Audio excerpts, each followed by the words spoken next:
Generally, you said feminism is neutral. Here's what actually happened. The foundation of all knowledge. Money. I'm really mad that what difference does it make, right? What Stop. the deregulation of the industry is obviously going to cause more of that industry. To lubricate the trust connection between people until they have enough. Yet we could still look at biological reality in determining who's a female, even if there are. Why don't you denounce feminism the same way you're denouncing capitalism? If you don't... For something to be objective, it needs to be verifiable. And you can't verify... If I make a claim as a political pundit, it is true that I definitely could be wrong. Yeah, you're promoting, right? Ideology is the main tenet of politics, right? This is my ideology. So 2015, anyone go back and watch the footage? The first GOP debate. Cool, Robert. Oh, that? With a crowbar, you say?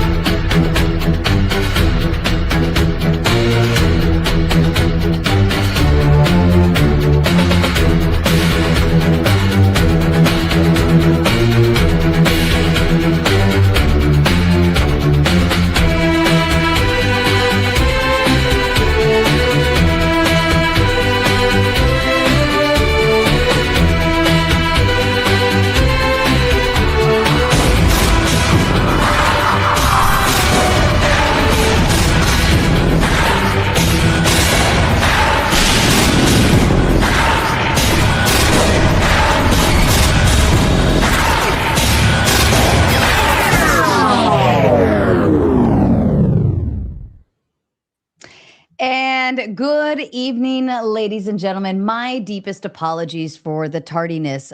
We are a man down. Azrael is MIA at the moment. If anybody does have a direct line to him that's more approachable than me trying to get a hold of him, maybe somebody call and wake his ass up. He must have fallen asleep. He had to have. But here's what we've decided as a team together to go forward so that we can still provide to you great content, a wonderful conversation and debate, and of course, just something to freaking do on a Monday night.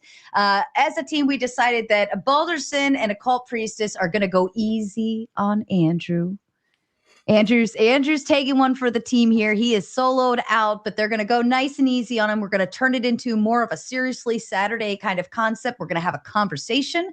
We're not going to go balls to the wall and throw Andrew into a corner because he's here outnumbered, but still wants to have a great conversation. So the prompt for the evening is Christians' twisted and weakened original Germanic moral systems and ruined Western society.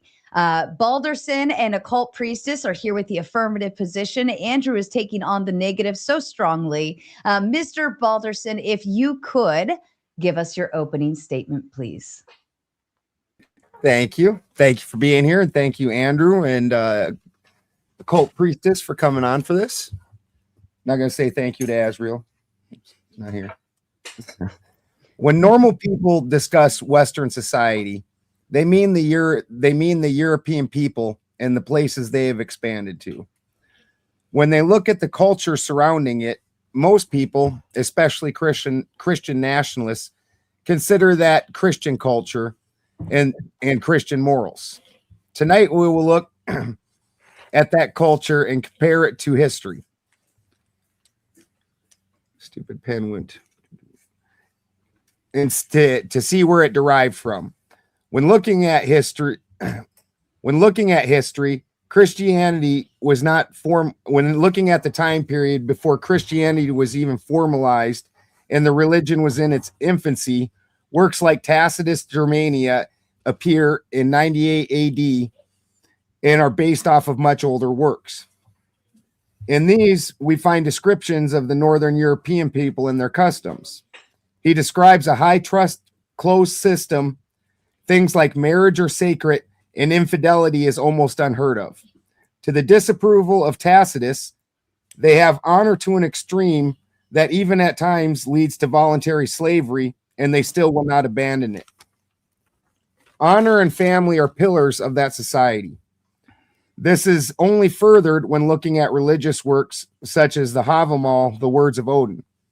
You will also find independence and self-accountability as pillars of this society, As stated with Havamal verse 37, a farm of your own is better, even small.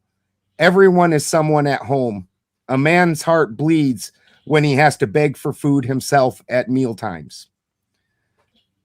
Christianity, when moving into Germania, had already watched Rome throw itself into those jaws in times like the Battle of Teutoburg Forest, ending Roman northern expansion.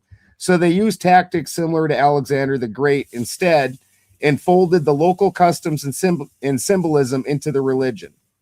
Things like Yule became Christmas, and Irminsul became a crucifix. It turns out, if you keep the customs, holidays, and taxes the same, people don't really care. The primary difference is they replaced the pillars that built that society with grace and the religion, and a religion replaced honor and self-accountability. The church replaced family. Family and their God became most important. When we fast forward to today, we see a culture that is not high trust. People have lost any accountability for themselves. Begging and taking from the government is normal life occurrences. The Western society has degraded and crumbled. The removal of the pillars that upheld it and built that society have been removed and replaced. Grace never had the power personal integrity, responsibility, and independence had. So the society built on those things has died. Perfect. Thank you, Mr. Balderson. Ms. Occult Priestess, to you, please. Hello, everyone. It's my first time here. I'm Corinne Wilson, Occult Priestess, and this is my opening statement. Unlike the fine gentleman on the panel, I'm not a master debater. I'm just a cunning linguist. So tonight I'm going to skip the foreplay and get straight to how the church spent 2,000 years rewriting our history to make us forget who our gods and ancestors were, and how the Abrahamic New World Order didn't just conquer our lands, they hijacked our symbols and language to mind control us into their debt-based system of spiritual slavery. Think about this. In the old ways, you were born into a legacy, just like Balderson said. You were already a noble birth. You had a name to uphold and nature to align with. But the New World Order of monotheism changed the terms of the contract. They created a soul debt, slave-based system. By the logic of original sin, we are born with a debt that only a divine death could pay. You are told you are the reason Jesus was sacrificed. This is preemptive blood guilt designed to keep the debtor in permanent submission to the church. The ransom. The early church fathers even debated the ransom theory of atonement, arguing who the ransom was being paid to. Some said, they're paying the devil. So your theology basically is a hostage situation. We pagans never left the garden. We are still here with the gods and the trees, and we don't owe anyone for a rescue. The Global Collection Agency. Abrahamic religions are the ultimate control mechanism of the one world religion. If everyone is born with blood on their hands, then everyone is subject to the same global collection agency. It erases local identity and replaces it with universal shame. So the Abrahamic has born into debt, lifelong repentance, and submission to the New World Order. Pagan has born in honor, pursuit of excellence, alignment with nature. So the protection racket. The church spent 2,000 years breaking your legs just to sell you the crutch. They created the fall, invented the devil from the pagan Greek Pan, and codified sin to ensure every soul started life in the red. And who holds the ledger? The church. Who is the only authorized debt collector? The Savior. This is the blueprint for the New World Order. It started with divine right, where kings used original sin to keep the peasants humble while they talked to the bank manager, God. They traded the sacred king, accountable to the land and the people, for the guilty king, who only had to repent to a priest to have his slate wiped clean. A pyramid hierarchy structure of the church, the king, and then the people. In closing, Abrahamic monotheism is the one world currency of religion. It demands monoculture because you can't tax a man who knows he's already divine. You can't control a woman who answers to the stars instead of a steeple. Pagans don't work for a global save me scheme. We want sovereignty back. We want our own names back, our blood, our gods, and the earth. We never needed a middleman. Any religion that gets in the way between us and the divine, by definition, is a Satan, an adversary to our birthright of individual sovereignty. Thank you. I yield. Perfect. Thank you. And Andrew, to you, sir. Thank you, Sarah, for hosting. Thank you, Occult Priestess and Balderson, for taking this debate. On my last debate, they accused me of writing my opening with ChatGPT, so I'm just going to wing this one. I just have my points here, so I can't hear an accusation like that. All I have is the main points I want to hit. And what you're looking at here is just a classic example of oppressor-oppressed ideology. The Christians have to be the bad ones, no matter what, and anyone else has to be the good ones. That's what we're looking at. And if you watch my channel at all, you know I just did a video on this. And if you talk about deconstructing and replacing worldviews and narratives, this is it happening in real time. They're trying to deconstruct what actually happened and feed you a new narrative. So what actually happened? Occult Priestess said, I wrote it down, that they were, before the Christians, they were born into a legacy.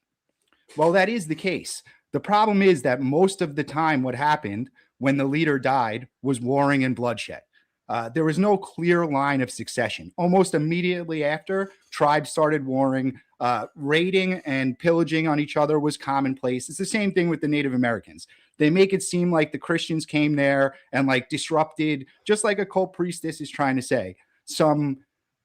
They're all holding hands and singing Kumbaya, but that is not at all the case as to what was happening. They were constantly warring back and forth with each other. And like I said, as soon as the leader died, it was usually open war that broke out. What changed this was when the Christians came and started talking about things like a divine right to rule.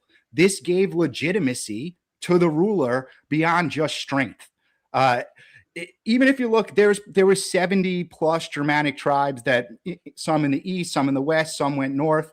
But by 400 AD, all of them unified. You guys can fact check this. Had their word for leader was synonymous with the word for warrior. Why is that?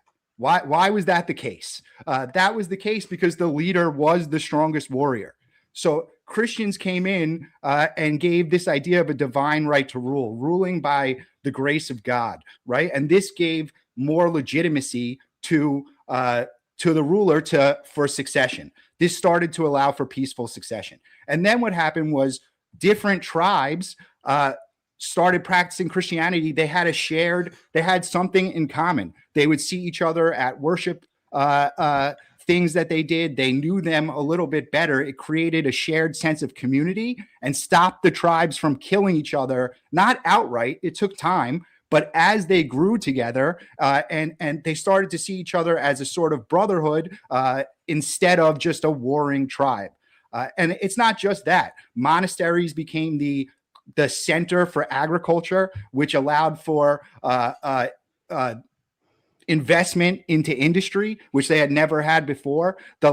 As peace started to come, they were able to invest in infrastructure, invest in other things, because they weren't constantly worried about the next tribe. See, when you're constantly at war, this is what tribalism is, right? If you're constantly at war, you can't then progress to civilization because you're always worried about defending your home. So once you take that off the table, which the Christians gave to them, once you take that off the table, you could start to build society. And to say that Western civilization, I didn't hear exactly how Balderson worded it. I don't remember exactly what he said. You can't separate it from Christianity. You know, I've said this before, I think, on this channel, but the schism in the church is what caused a Western civilization and Eastern, which became the Byzantine Empire. That's where that term comes from. So you can't take that out. Without the church, without Christendom that became Western civilization, there would be Western civilization wouldn't even be a concept. And you could see today with uncontacted tribes or places that have had very little input from Christianity, they're not places you would want to live, any of them. So even today we see that, and we could follow, it's not even just like one tribe converted to Christianity and then got civilization. We can follow it from proximity to the Roman Empire, from how close they were geographically. If you go further and further out, it took longer and longer for them to reach civilization. As you get to the Germanic tribes that went north, that became the Vikings.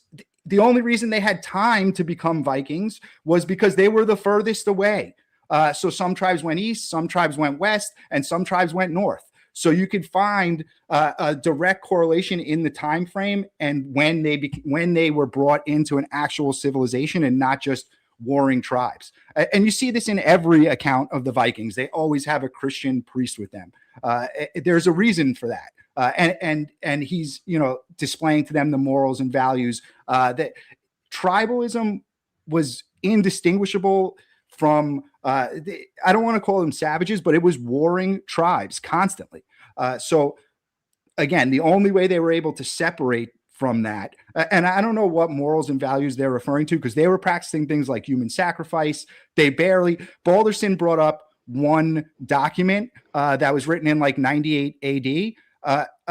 But other than that, it's really just a copy of translated Bible from, I think his name was Ophilus. It was like one of the first written documents that they had. It was translated into Goth. So why is it that before that there was very little written documentation? Why is that the case? It's because, like I said, civilization was brought to them, and all you're looking at here is classic oppressor oppressed. They just want to, they're finishing the line. They went all the way back. The Christians have to be bad right up until the point when Christianity started, and that's what you're looking at right here. They're trying to close the loop so that Christians have always been bad, but this is clearly not the case. And I'm looking forward to hearing how you guys try to argue that. Perfect. Thank you so much, Andrew. I have good news, by the way. Not Azrael. He's still MIA, but I saw that our friend Andy was in the chat. So I messaged him real quick to see if he would pop in. He is going to pop in here in just a few minutes. Again, he's not prepared for it, but I know he's very well versed in this arena. So if you guys are okay with it, I'd like to have him pop up. We'll see him here in just a few minutes. Yeah. So we'll still stick with kind of more of the seriously Saturday concept, since Andy's not ready and Andrew is one man down in that aspect. We're gonna have an Andy and Andrew. This could get fun. But he'll be here in just a minute. We'll let him kind of maybe give his initial thoughts. I know he won't have the very last 2-on-2 and the only other 2-on-2 you've had me on, it was against Craig and Craig. Oh, that's funny. Yeah, because remember, I pretended like they were the same person in the Craig that goes by.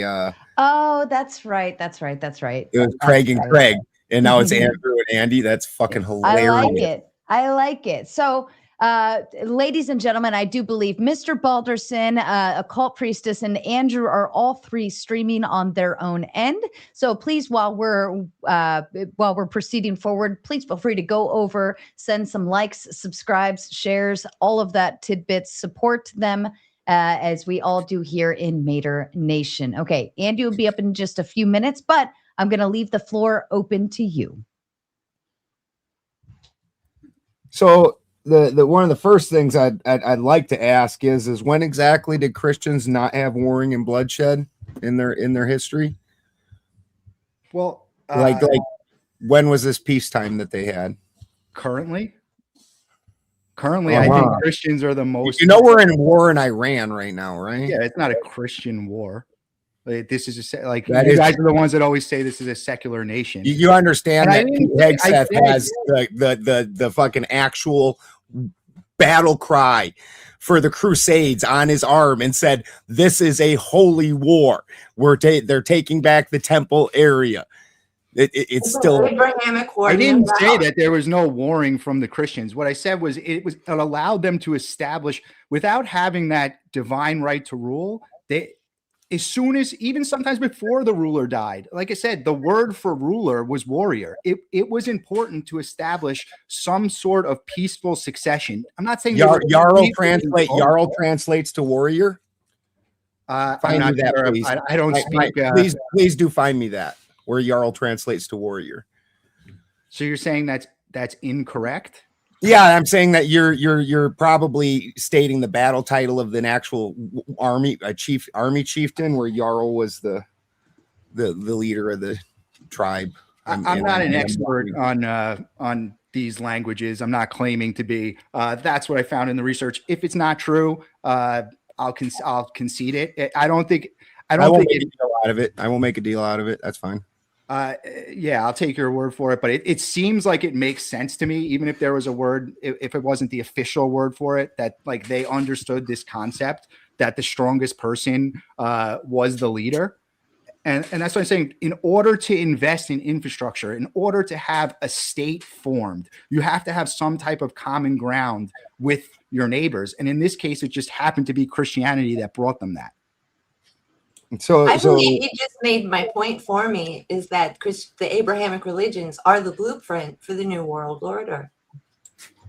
Sure. I don't know why that's like, would you rather not have civilization? Yeah, I think society is very sick with alcoholism, beating people.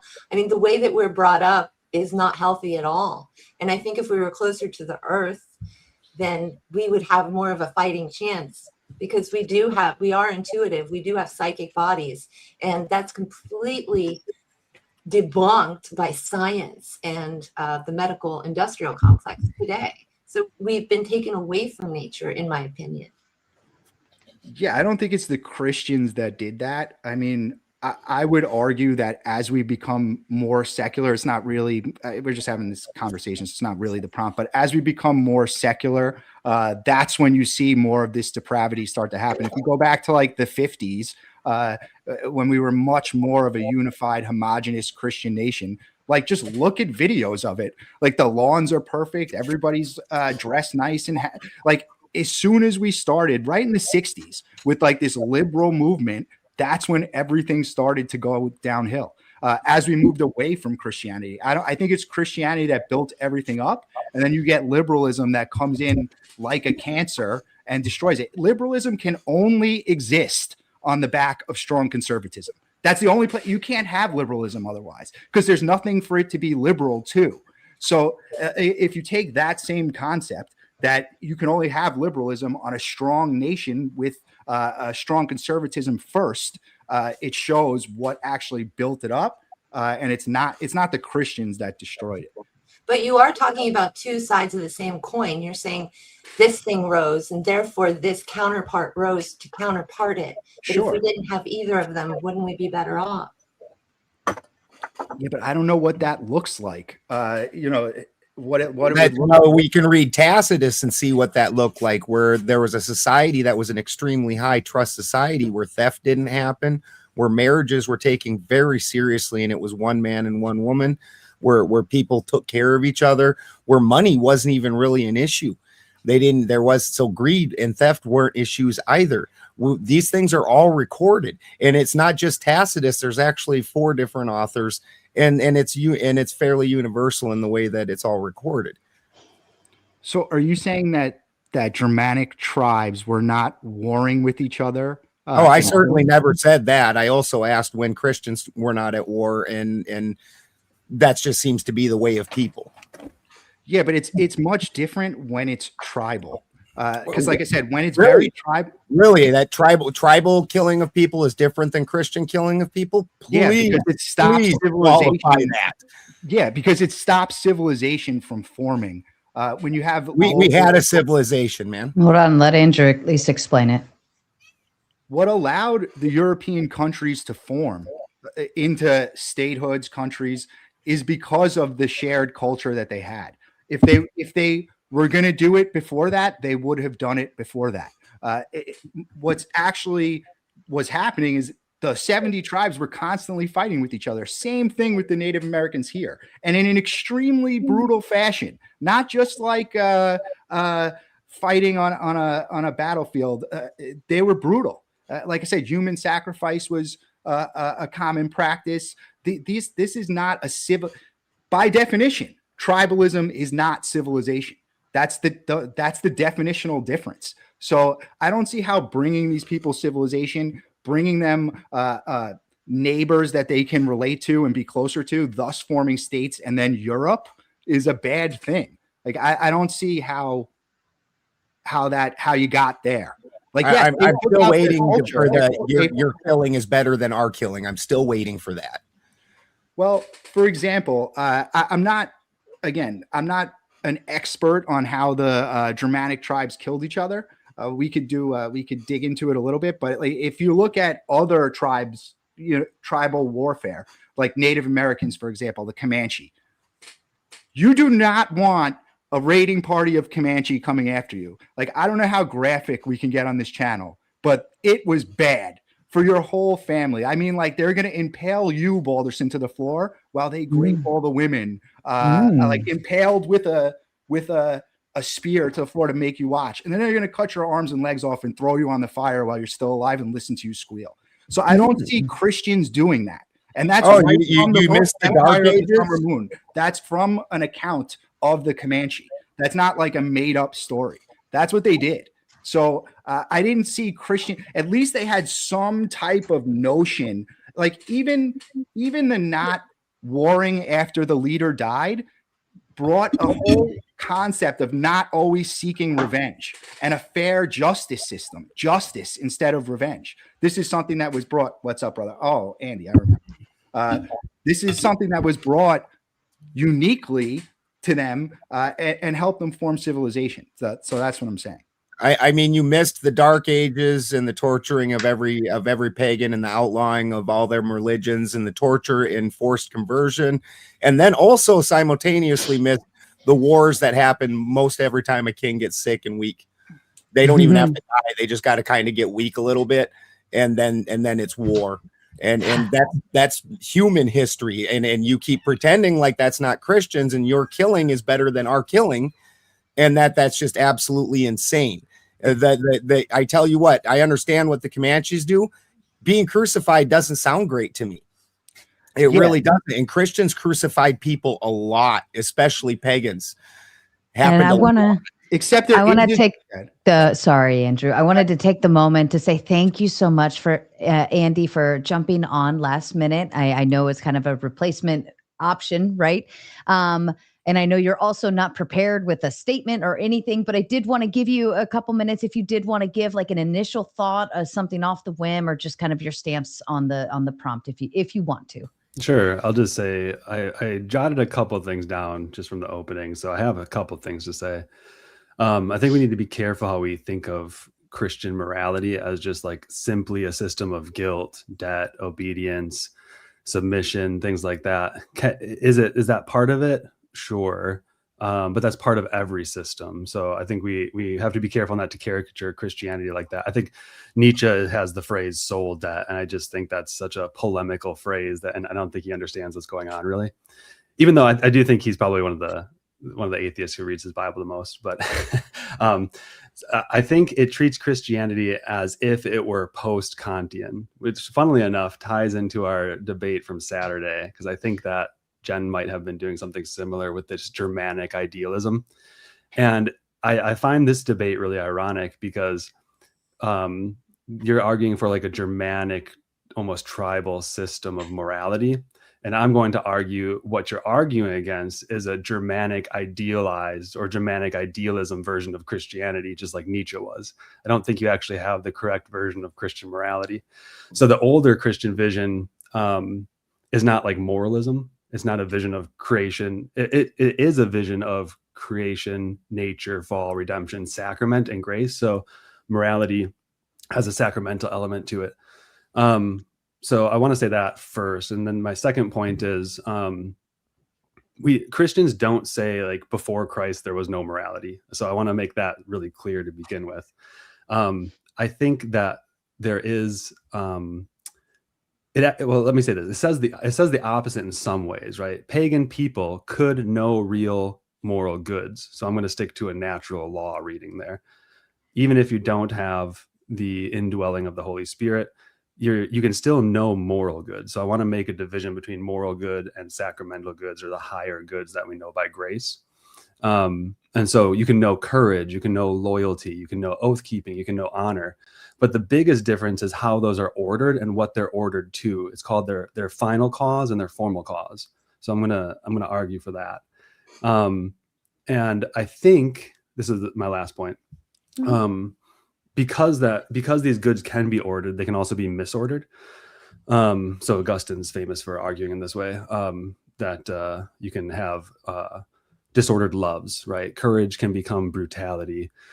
Loyalty can become like, I don't know, blind loyalty, or like this absolute loyalty. You don't care what you're just going to be loyal no matter what.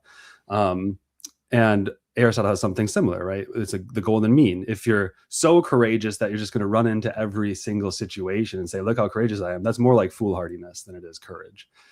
And so you can have notions of these without Christ. That's not the moral problem. The moral problem might be related to, or the problem you're talking about with soul debt, I think is a different problem than the moral problem. I think that is a problem of how are you ordered to the highest end without grace? If grace exceeds your natural capacities, that's a different problem, in my opinion. But that's where the sacramental vision of Christianity's moral system comes in. And it's above the moral system, right? To participate in the sacraments is to be united to Christ, and for your natural powers to be elevated or ordered in the right way. Okay, I guess I'll leave it at that. Perfect. All right. Well, I'll kick it back into open floor mode. I believe Andrew and Balderson were discussing the tribal killings of some sort. So if you want to continue back from there or dive into what Andy has just stated, it's up to you. I just wanted to clarify one thing with Annie before we went back in that she was representing the Indian system. She kept going on about the Vedas and Brahmin and everything. That's not German. Oh no, that's I think she has a form of Western idealism through Fichte and Hegel that she isn't aware of, because she was arguing in a very Fichte and Hegelian way, but then she was waffling between the object exists and the object doesn't. So, but that's. Oh, I know. I know the waffling. Actually, I thought she was merging about 4 or 5 different things just off the top of my head when I was going through it. I'm like. Yeah, so no, you're right, not German, but I think she's an idealist, which is to say there is no mind-independent world, but objects still exist. I think she needs objects. And that was kind of what I was saying on Saturday. That's interesting. But anyway, that's a different debate. Yeah. So back to your killings are somehow better than our killings. I'm waiting for that. Yeah, well, would you rather us have let Islam conquer the West? Would you have been happy? Well, yeah, I'm glad you brought Islam up in this moment. I'm glad you brought Islam up. Actually, okay. You probably like that. I'm glad you brought Islam up. Actually, we got along with them really well, and you guys have been at war with them for a couple thousand years. Have you heard of the Crusades by chance? Yeah, it's what I'm referring to. I'm saying, would you rather? Yeah, there was a lot of killings, lots and lots of ugly have killings. An Islamic society right now. I would rather have a Germanic society where we had honor and high trust and integrity. I'm trying to show you why fighting can be a good thing, because he didn't answer the question, Balderson, because he knows this way, because he knows that he wouldn't rather have an Islamic. Actually, we got along with the Islamics fairly well. That we stop them from taking over the West. for thousands of years. We fought. Do you know how Russia formed? Hold on. Let's get back to, we were doing so great. Let's get back to like the one at a time, and let's go nice and easy on it. Go ahead, Andy or Andrew. That's gonna I'm giving an example from my perspective of that was it was a very good thing that those Christians were fighting at that moment. Well, I mean, I know you think that your killings are good and our killings are bad. You've made that clear. I'm just waiting for you to actually make that into a real reason. And have you ever heard of Russia? And do you happen to know how that formed? Have I heard of Russia? Yeah, I have. I'm not familiar with the exact Russian history of when they got the name. How it was gifted to the Varangian Guard, which was Germanics that went and guarded the Islamics because they were not part of that system, so they knew they could be trusted, and they were such great royal guards that they were gifted Russia. We got along with them pretty well. Christians are the ones that we seem to have the most problems with because they came and attacked us and then tortured us. And then that's not even my main point here. My main point is the grace thing that even Andy was bringing up, where you guys have a system where you're worthless. You can't help but be worthless. There's nothing you can do to change your worthlessness except for be on Team Jesus. You can in no way can your actions make this any better. You cannot become a good person in any way, shape, or form. And I cannot possibly imagine a more disempowering system to be under, as opposed to the Germanic system where you were supposed to seek excellence. You were supposed to uphold your family. Not the Christian this position. is why the society was the one described historically, a very beautiful society. That I think that misses the distinction I originally made between, there's a distinction between being salvifically good, which requires the righteousness Christ has, so you must participate in him. That's different than being morally good. A pagan. I got that. And the morally good won't get you into the good place, right? I'm like, I could be the best person on earth, and the only thing that actually saves you is this second one, correct? He's talking about. Yeah, I don't think that just moral act after moral act after moral act makes you righteous. Right. So there's no point to being good. The second one is the only one that counts. This is where I get the disempowering thing. What's your reasoning for saying? I don't think it's disempowering. Why would that be? You can never become a decent person ever. No. Tradition. I got it. Hold on. Ask the question, get the answer, then clarify if you need to. Andy, It's not that you can't become a decent person. I said you can become a decent person. You cannot become divine through good works. Well, aren't we just talking about sovereignty versus no sovereignty? Explain that. To be independent and in charge of how close you get to God and enlightenment versus having to go to this one religion, this one Jesus, and this one Savior. Why does that matter? It matters because you're saying the sacrificial part of Christ is a special spirit that comes upon a person so that they can, I suppose, go to heaven and be with Jesus. And only those people who have heard of Christianity, who have accepted Jesus, can actually go into this place where the original teachings, like from Buddhism and whatnot, is that you can seek enlightenment on your own. Yeah, but you can still seek Christ on your own. And that's not every form of Christianity. So what you're talking about is more of like a Calvinist Protestant. No, not Calvinist. They would not. Yeah, they would have human depravity and no. I'm going to have an argument with Andrew now. No, what? They would, what she's referring to, the reason I say that, let me clarify. The reason I say that is because she's talking about no free will and complete human depravity, which are both tenets of Calvinism. Oh, she's saying that. I thought you said, okay, I'm sorry. I thought you were saying what I'm I saying was is saying that that's not the Christian. It depends. Like Catholics are the complete opposite of that. It's all about free will. You have to choose God, and anybody can choose God, and you can do it in different ways. So you have to be careful, and we have to talk about the Christianity that was around then, right? They had two forms of Christianity at this time. It was Arian and Nicene Christianity that was being brought to the Germanic tribes. So the Christianity that you're talking about wasn't even a thing yet. This complete human depravity and no free will that you're referring to, that wasn't even around yet. Clarifying question. Sure. So let's go back to this Crusades example where you said your killing is better than my killing.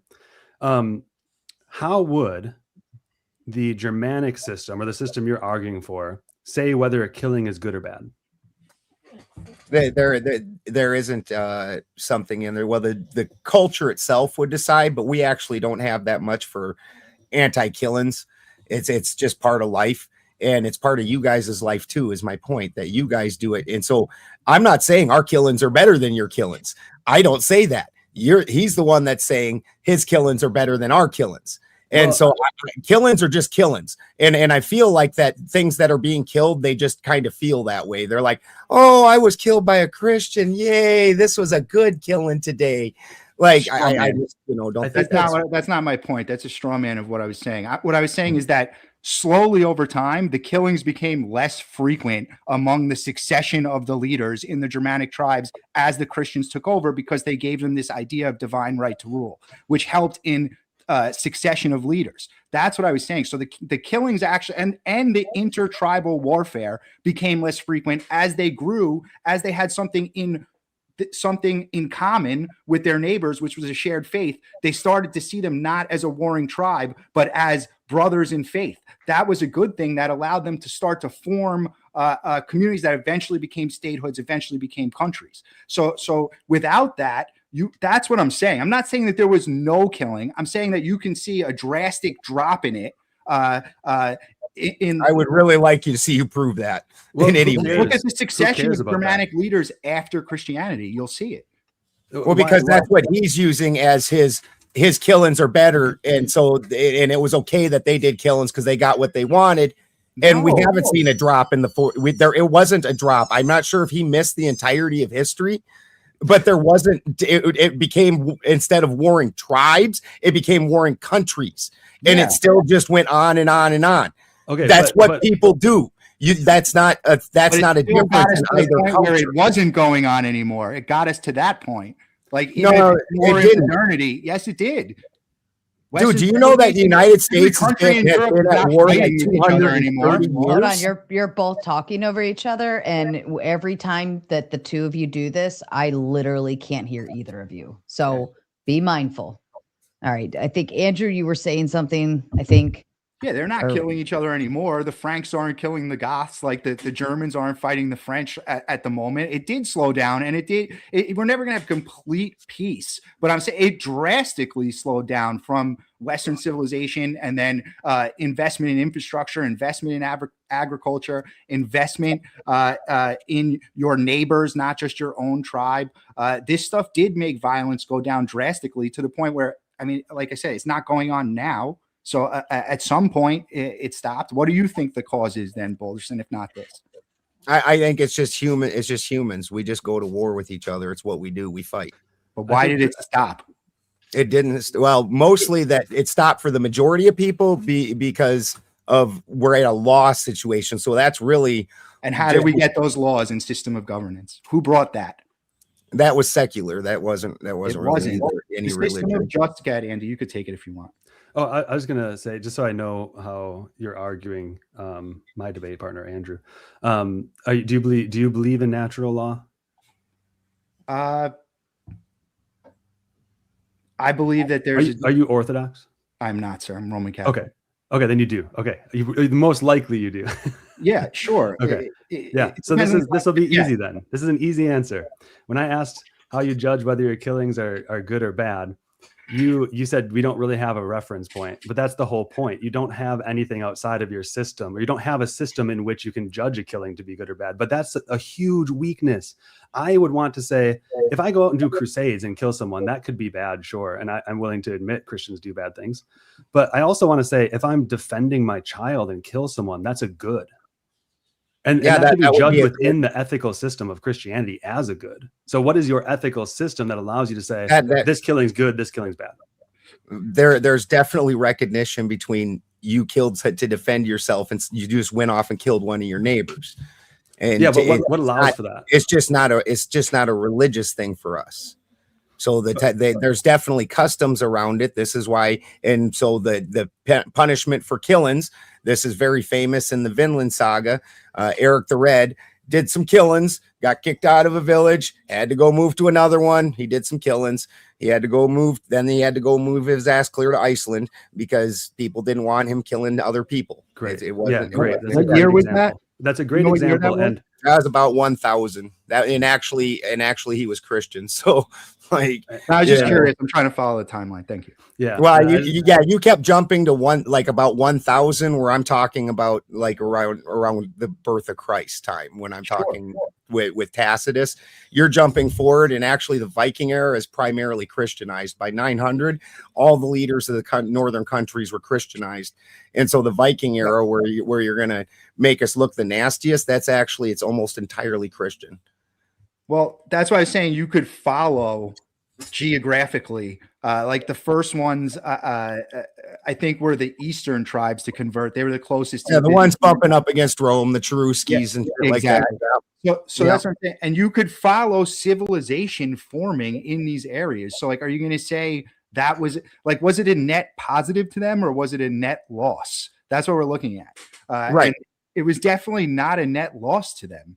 Like, do you think they would rather be in a tribal society where they have to worry about getting raided and every time they go to sleep, or would you like some semblance? And you brought up the justice system that came directly from the Christian values and morals that were brought directly. Before that, it was a system of revenge. Yes, it brought an idea of justice instead of revenge. And this was pivotal in changing the value system. They don't really have an idea of justice. They call it justice. Yeah. You're saying it's culturally justice, right?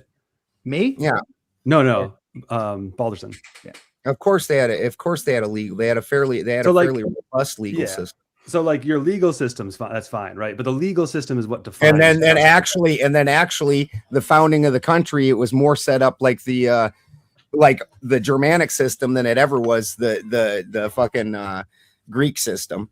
Actually, if you look at the way the system worked, where it was free men that all went and voted at the all thing, and then you just had a jarl, and the jarl was just basically overseeing what the free men had decided. It's very much more what our system is based off of our system than yours. Right. But what I'm asking is what makes a killing just or unjust? They had their own set of rules for that. Social rules, right? Cultural. No, there was law rules, and they had a lawgiver. Yeah, like that just wasn't included in the religion.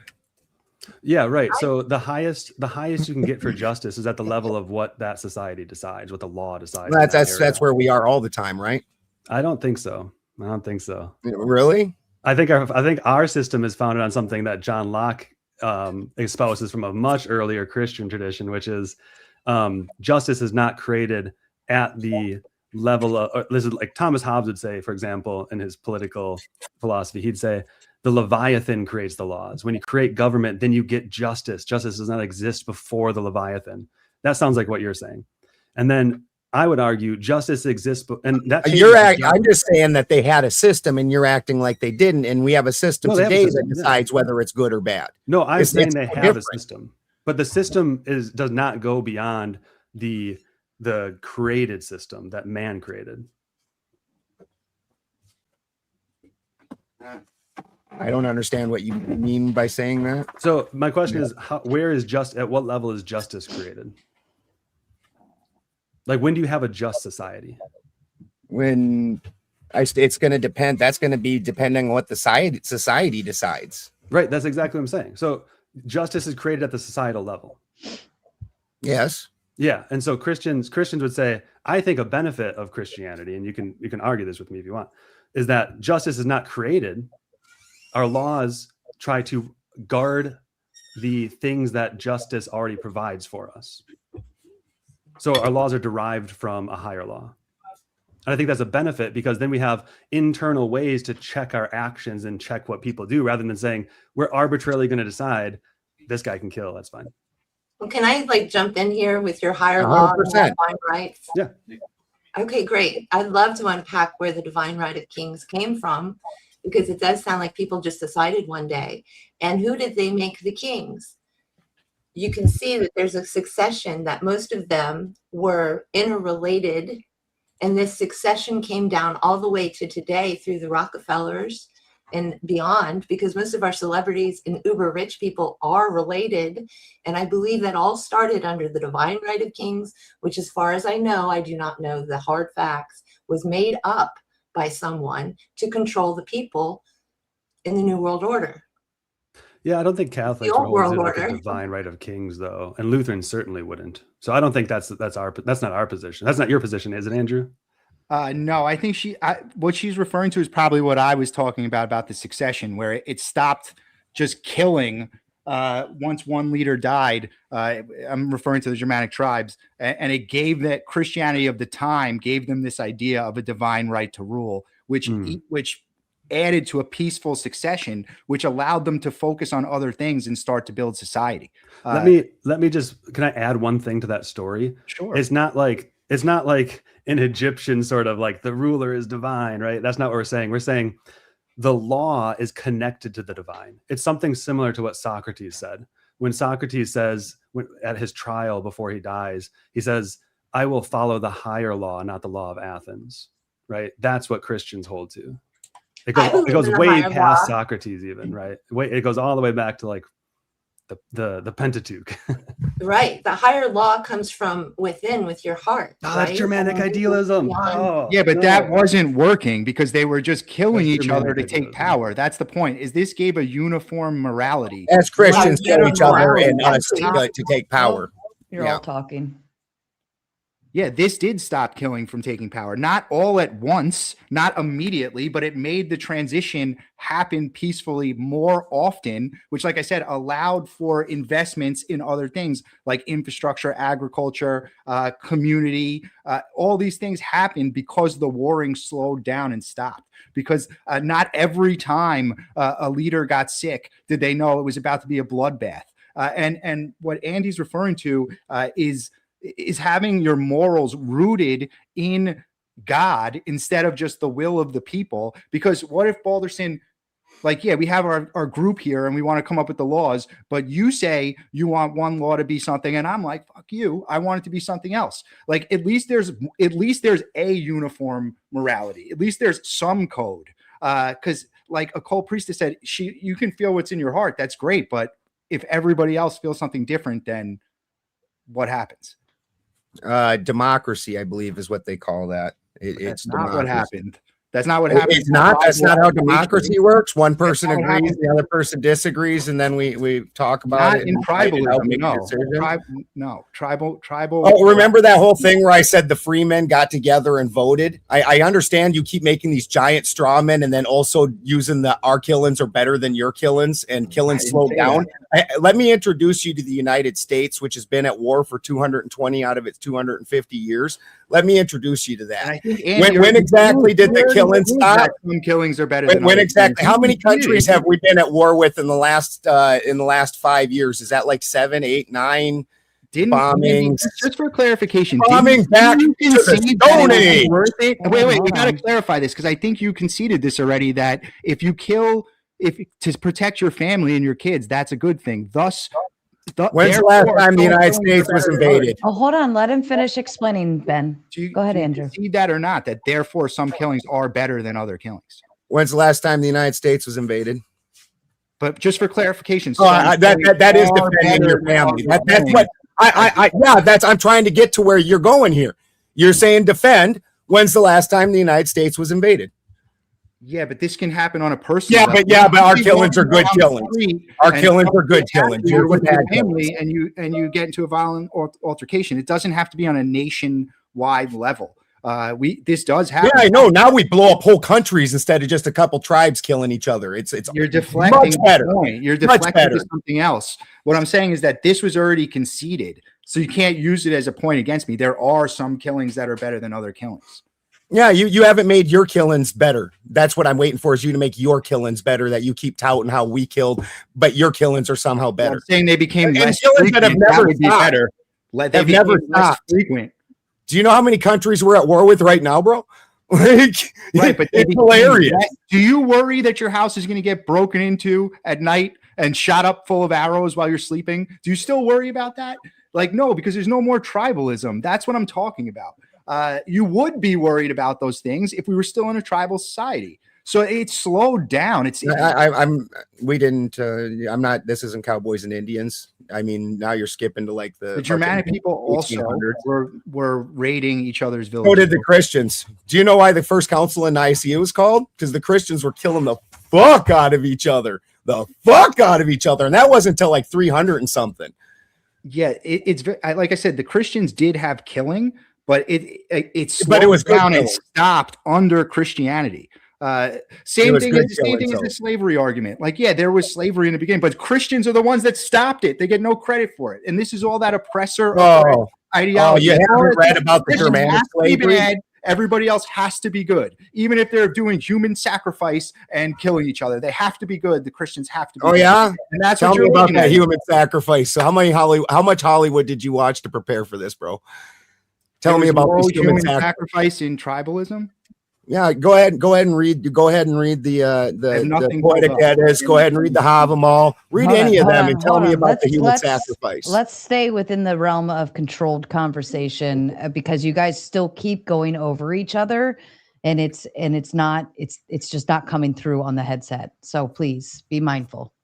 Andy can take it if I don't want to hog up all the time. Well, I just think that the discussion we're having right now isn't really pertinent to the point that we were trying to make.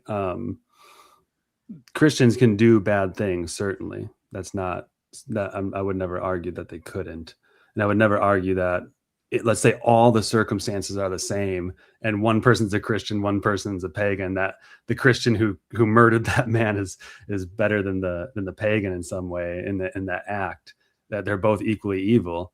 The point is that the Christian system gives us an internal way to check our actions, whereas you are left at the level of society, and you can change that at whim. What is this internalness that you're speaking of, please? Can you unpack that? Yeah, so there's the eternal law. So this isn't divine command theory, right? There's an external and an internal. So there's the eternal law, and that's like you could say divine wisdom, God, The whatever's thing in that his we're all mind. born with?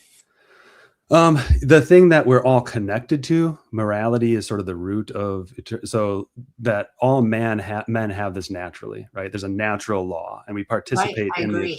So Christians have always said this, right? Because man, from Genesis, from the beginning of Genesis, man is created, and they're made in God's image, and so they share in this law as well. So the fall isn't a soul debt. In that way, the fall is just we are now missing our relation to God, right? Oh, so this is related to the fall. I get that. No, it's not related to the fall. I was just dealing with your soul debt critique as well. It's related to creation. The reason why we're damaged in the first place is because we fell. The reason why we are not ordered to the highest good, which is God, is because we fell. Okay, so there's an ancient Greek myth that came along, I believe, before the Christian myth, that we fell to earth through fascination, through love. So we were above and we saw earth and we wanted to come, to put it in a childlike way. And then we came and saw and we went. So here we are. So there was no original sin. There was no shame involved. And it's not seen as a bad thing to come to earth and be a human. Well, the Genesis account isn't us coming to earth as some sort of soul creature. I'm not sure what that has to do. We're not like it's not like a Platonic embodiment. Are you saying that because you think it's earlier?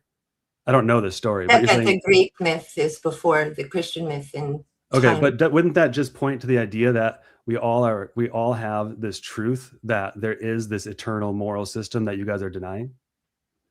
I love eternal moral systems. It's great as long as I don't have to worship a particular God. But you don't want to participate in it. You don't want the justice system to participate in it. That's what you guys are arguing. You're arguing that justice is created in the human realm, not at the eternal level. Oh, well, I believe in the Egyptian goddess Ma'at, who is the goddess of justice. But yeah, all of this is not a physical cop in my face. This is about karma, action, and about just reaping what you sow and being responsible for it instead of something else being your middleman and responsible person. And if I go to a priest and I confess in some religions, then my sin or my darkness goes away. And I don't believe in that. I believe that you've got to deal with your own crap. Isn't confessing dealing with your own? Sorry? Isn't confessing dealing with your own crap? No, you're dealing with a counselor there. You're not directly. No, you're coming for the divine, God. and you're saying, I am not worthy. How is that? There's no better way to deal with your own crap than coming before the divine and saying, please forgive me. I agree. And he's sitting in his own Not pew. with Uncle Ted, who happens to be a Catholic priest. Go in your own room. So I wouldn't say there. you're not dealing with your own crap. That's a polemic take, I would say. Okay. I'll let it slide. But okay, so I want to clarify get clarification on your position. Can we agree? Can you guys agree that man knows an eternal law, or can know an eternal law? Gnosis. Okay, you both agree with that, but you don't. So okay, then I need to get more clarification. Doesn't come from Christianity. Well, that's fine. I'm not asking that. I'm just asking they know an eternal law, and you can participate in it more or less. Yeah, from my perspective, we incarnate on planet Earth to grow the soul from lead to gold. So we go through all the tragedy and trauma of samsara so that we can grow our soul and eventually become a greater type of being. And you grow your soul by following the eternal law? Say that louder, please. Sorry, you grow your soul by following the eternal law. Is that the idea? Yeah, and having a divine relationship with God. Like you have a relationship. And so following it's the 24/7. law puts you in relation to that God? I can't Am I hear quiet? your full I'm sorry. sentences. Following the law puts you in relation to that God? It's called the divine will of God. Yes, following that law. Okay. In service to others and the divine will of God.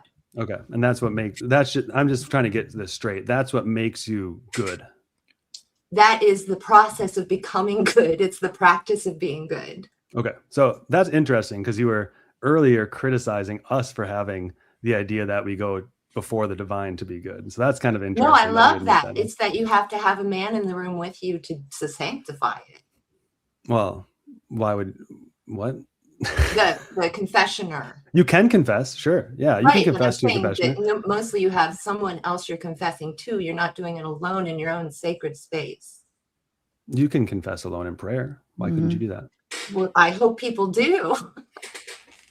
Okay, Yeah, so I don't think it's a requirement. Yeah, I'm confession is good before a pastor or priest is good. That's a great good. But I'm struggling. It's so funny because I'm struggling. It sounds like you guys are more Platonic and we're more Germanic. We're more like we're grounded. Her and I don't have the same view. Okay, that explains a lot. Okay, I'm sorry. I'm not a Nordic pagan. I'm just only trying to take up my amount of time. Because I think I have more in common with Balderson. I think I'm very far apart from the occult priestess, but I think there is a groundedness and a thisness, of this earthiness to Christianity that I think Balderson would appreciate too. And my perspective is very feminine and intuitive and not masculine. And I understand the differences here. I'm going with more emotional, psychic stuff, right? Okay. So to have a connection with Thank the you. divine. That clarifies. Sorry, I came in late, so maybe I missed that. My apologies. Oh no, I don't think I stated that. Well, I thought you guys were debating for the same thing. That makes sense now. Okay, do you believe in? Oh, go ahead, Balderson. Go ahead. It wasn't exactly the same, and just trying to get some other new people up, and it wasn't, close enough. Close enough. Makes sense now. Okay, so Balderson, do you believe in eternal law? I believe that, yeah, there's definitely ways that this place works, and we have laws. Just killings isn't really in the religion as much as what you'd think. It's kind of considered a fairly natural thing, but you don't do it with your friends and your family. You don't break your oaths. You keep your honor. Things like that are high in our regard, and that includes not stealing, not breaking your word, doing other things like that. Being self-sufficient is super high in our regard. But occasionally things are going to happen, and then there might be some killings. It happens around the world in every religion. Yeah, Even the Buddhists there's a whole sect of Buddhists that kills Muslims in order to reach Zen. Yeah, that's great, because this is exactly where I wanted to go. The oath keeping, the honor code, things like that. All I'm trying to figure out is, what is that ordered to? How does that? Because just oath keeping in general is not a good thing. Just an honor code in general is not a good thing. It has to be ordered toward the good, right? And because like the killing example, if I defend my child and kill someone versus just go out and murder someone because I enjoy it, that's very different, and they're ordered towards different ends. So do you have an ordering principle, like a logos, or like something like a formal cause or something like that? Of course, there would be a differentiation between the two. So no, in fact, there's even and yes, there would. Obviously, if you're killing your enemies or you're killing to save your family, then that's fine. Right, but how is that fine? Is it because of an ordering principle that orders the act toward the, like, you have the right intention, the act is ordered appropriately towards the final end?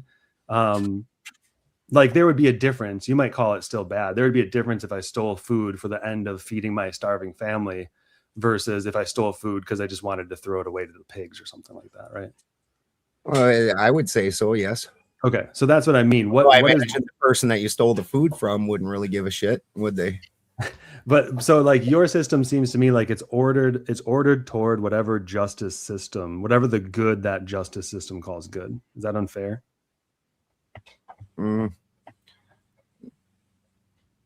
Yeah, that would be unfair. Again, we are the pagan or the heathen system didn't need to have so many written down laws. They managed to do it through honor and being self-sufficient, being self-accountable. They managed to do that without having a bunch of written down laws. They weren't real big on writing in the first place. You might have noticed that. I mean, although they're finding out that there's a whole lot more of rune stones and things like that left behind than anybody ever imagined, they still weren't big on it. Were they not big on it, or was it just not part of their culture to the extent that it became once Christianity was involved? They just weren't big on it. They did right. It's they have a whole runic system. When they say that they didn't have an alphabet, that's this Christian trickery. They had a futhark. See, what an alphabet is alpha beta. That means specifically the Greek lettering system. We had a futhark, fehu, urus, thorazas. You see how that works? So when they say we didn't have an alphabet, that is true. That didn't mean we didn't have a writing and lettering system. We just had a futhark. Yeah, it's not just the writing itself. It's also the means in which the information traveled. Well, we had a Library of Alexandria, but you guys burnt it down. Who's you guys? Me? The Christians. The Christians. The Christians. I'd do it again. Yeah. Damn you, Andy! You wicked man. I think what Andy's trying to get at is just like, what's the unifying source of your morality? Like, because yes, you guys are saying like Occult Priestess, I feel it in my heart, but like, what if every person feels something different in their heart? Like, where do you get your morality from? I think is what he's asking. Not just, well, you're asking about to be controlled, a system of control, and that is just not something that's ever worked throughout history. Right, but you have to have one unified system of morality that everybody understands to have homogeny. And you need homogeny to have a good society. Like, you can't have everyone just thinking their own, oh, in my heart, I think it's fine for me to take this food that's right here. In my heart, it says, and the other person's like, well, in my heart, I think it's right. I should punch you. That would be thieving. That didn't exist in that was very low key. In fact, Tacitus wrote about it. You can read about it. Really wasn't any thieving in our society. Somehow we managed without the written rules you guys keep asking for. We managed to be living better than you all. And our society was unified enough that, let me introduce you to the Battle of the Teutoburg Forest, which stopped Roman expansion. How is raiding was the worst defeat Rome ever suffered in history. Somehow them tribal fucks got together and did that. But how is raiding not thieving? How is war any different than raiding? And the raiding is not, again, you need to get out of the Hollywood a little bit and understand you think that they left the resources after they raided. They just left them there. Again, you need to get out of the Hollywood a little bit, just a little bit, maybe. But what happened? Can you break it down when they raided their and read a book? The raiding only was during the Viking period, and what Hollywood likes to leave out is right before the Viking period, Charlemagne slaughtered a whole shit ton of Danes. They went and they burnt down this tree, which was called Irminsul, which was so sacred that everybody every 7 years would go meet at it. They cut that motherfucker down and built a church on it. Would you maybe burn that church? Would Are you making the claim that Germanic tribes were not raiding each other's villages? No, they didn't raid like Hollywood pretends. That was actually when they became Christian that they started doing that. Remember that whole thing where I told you that the Viking era was primarily Christians, and you can go ahead and look this up.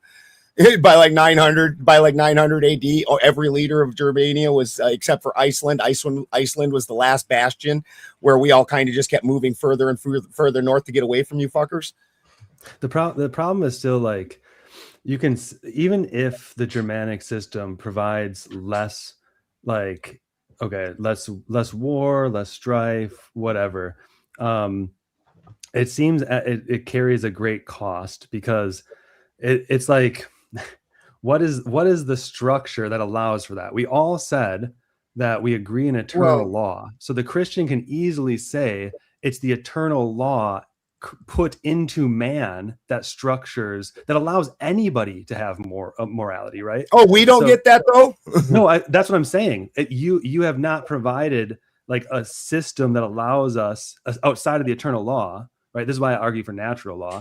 I think that there is natural law, so we can participate. Explain your version of natural law. I've heard about 50 different ones. Well, let me just make this one point quick because we've been dancing around it. I think we just keep missing it. We can all appeal to this eternal law, right? And this eternal law is this system that's been placed in man, and we can participate in these things through our natural ends of man, like what is good for man, etc. Like it is good to be honorable. We all agree with that. But honorable towards whom? Honorable, it's good to not kill. In what situations, right? That's what morality is. That's what we're talking about with the moral system. And if you're saying justice is created at the level of each tribal system or there's not like a unifying thing that would organize all systems outside of the eternal law, all we have are these principles that are not applied in particular situations. Like it's good to be honorable. Okay, when I understand you want a really strictly written system and you don't understand how to just act on your own. I get that. And you guys need a savior to be good for you because you can't be good for yourself. I totally fucking get that. That's not what I'm saying. I know it's not what you're saying, but it is. and see, we know how to be decent people by ourselves. We don't. But you don't. You have the eternal law. You admitted you have the eternal law. You don't. You are not definitely. All men have All men have a pretty much disposition toward fitting into what society's always been. I would more rather than eternal law. Honestly, rather than eternal law, I would more call it epigenetic.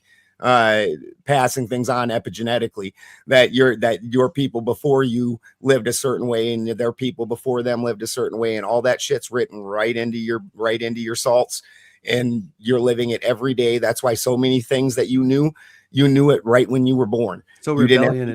So any rebel, like the people who rebelled against slavery, which was apparently an act written into the genetic code, that would have been a bad thing.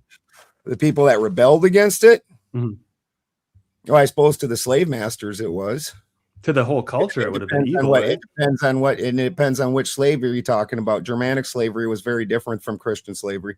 I'm sure it was very good, but the Christian slavery was very bad. Well, the Germanic actually we can actually quantify this. See, unlike your killings thing, where you can't actually make your killings better. See, we actually have history that wrote where the Germanic slaves were basically, in Caesar's opinion and Tacitus's, the equivalent of a tenant, where they gave a percentage of their income to the landlord until they had paid back whatever debt that they had owned. And he couldn't figure out why the Germanics would treat their slaves like that. They're like basically damn near free men.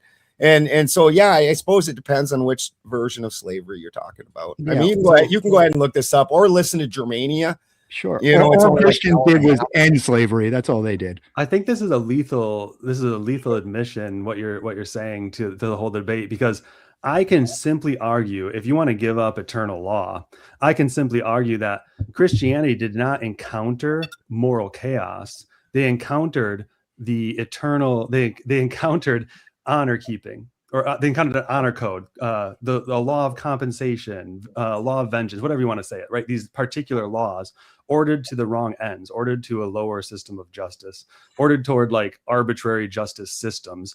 And then they ordered them the higher principles. And that's great. Then we have a unifying ordering principle. And I think that kind of wins the day. No, all you did was take away self-accountability and turn it into I need You can still have self-accountability. me. No, you don't. No, you don't. Your self-accountability taken away? Because you can never be worthy. You can never be good. You can never Only be thing divine. you can do is join Team Jesus. No, you can be and good. See, that's a real problem. See, my actions on earth You decide misread where I go in the afterlife. So not like about the we don't just have, I know you guys, especially I'm sure Andrew just thinks Valhalla is like the whole thing because he got all his information from TV, but we have many afterlives, and your actions on earth decide where you're going to go hang out in the afterlife. Everything I do as a person decides what I get. You don't have that system. You're not accountable for yourself in any way, shape, or form. You get to go beg to Team Jesus, get your Willy Wonka pass, and then you get to go live in utopia, not because you were a decent person. Not true. No, You it's could worse. It's literally actually worse. be the worst person in the planet. And if right before your deathbed, you truly and faithfully take Jesus into your heart, you're on Team Jesus. But that's not a You moral get to system. go be a good person. You get to go to the utopia. I tell you what, that's no self-accountability. And in mine, you would go to a very nasty place. Here's the thing go ahead, Nicole. That's not the case. Thank you. Ben, you understand the Nordic goddess. Her name is Hel, Hel. And isn't that where the actual concept of the Christian hell came from? Well, except for they also cross-referenced it with where oath breakers and brother betrayers and things like that go. So our hell isn't the evil hell. There's a whole nother place that goes underneath that name, but it's only for very specific people. Our hell is more like you just didn't quite make it what you should have accomplished here. Try again next time. But also, you've been saying all night that you can't be good in Christianity. That's not at all. I said this earlier, only small groups have a total depravity canon to them. Like Catholics don't believe that in any way, that you can't, like you can't be good. You can certainly be good. You'll never live up to the goal at which that is Jesus and the way he lived. But you strive divine. for it and you can be good. You don't have to like live with this like, I'm an evil person. Like I never think that. So I don't know why you guys think that's like how. Well, that's exactly what I was going to say. You're saying we're not held responsible. Yeah. But then you go outside of a moral system and you say at your deathbed you can confess that Christ is your Lord. But you have to actually, like, first of all, mean it. You can't just be like, I'm gonna. I said, man it truly and faithfully. I added that in. Truly and faithfully mean it. Look, that's a great good about Christianity. It's not a great good about a moral system.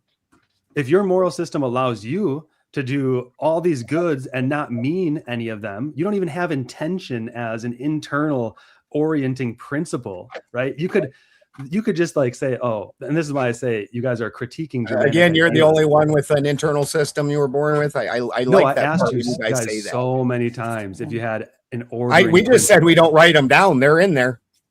Yeah, you wrote yours down. Good for you. You got a diary. My daughter does too. Go finish your thought, Andy. I'm just explicating the idea that there has to be an ordering principle to decide whether a killing is good or bad, whether oath keeping is good or bad, because oath keeping in itself is not good or bad. It's just good to keep an oath in the situation where it's good to keep the oath. If you keep your oath to somebody who maybe you have a serial killer friend and you say, don't worry, I won't tell on you. I won't tell the cops. That's not a good, right? That's not a good. That's two separate issues. I think you should have probably not made the oath, but now that you've made the oath, Now that's so a you're whole bound separate to these issue. evil things that you You out of your chose ignorance, the oath you're keeping bound to and evil. the story are two different things. You should have probably not given your oath to do that dirty thing. You knew that dirty thing was a thing on its own, and then you gave your oath, and now you're saying breaking your oath is now somehow better, like doubling down on that is better. That's absolutely nonsensical. But I do understand, because you guys have this whole thing where you pretend you can be good, but it literally says, and I didn't hear either of you counter where, you did say, well, only somebody truly faithfully meaning it. Well, I added that in there, that this guy that lived the worst life the entire time he was alive, in 5 minutes on his deathbed, Team Jesus, he goes to the fucking good place, the awesome place. And actually, we would go to hell. Like the people that actually lived good lives but didn't join Team Jesus, we go to the evil, torturous place, right? The person that lived their entire... God. I think Corinne was trying to chime something extra in there. I wanted to make sure you had the opportunity. Elbows up, Corinne. Thanks, guys.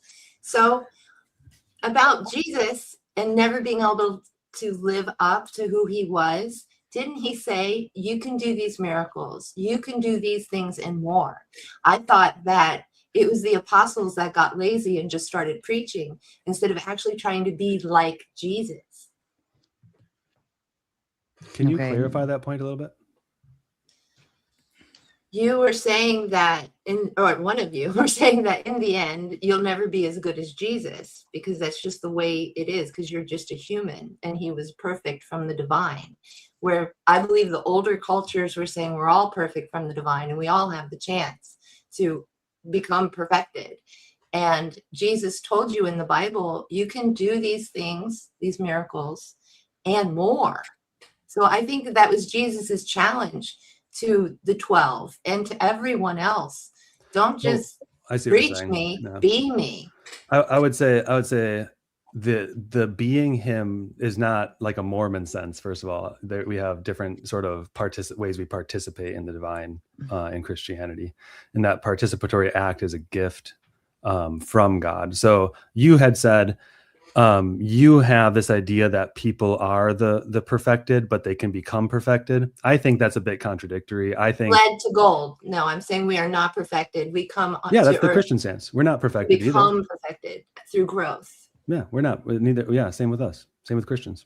But we try to be as magical and awesome as we can, like Jesus wanted. Yeah. So I mean, but here's the thing.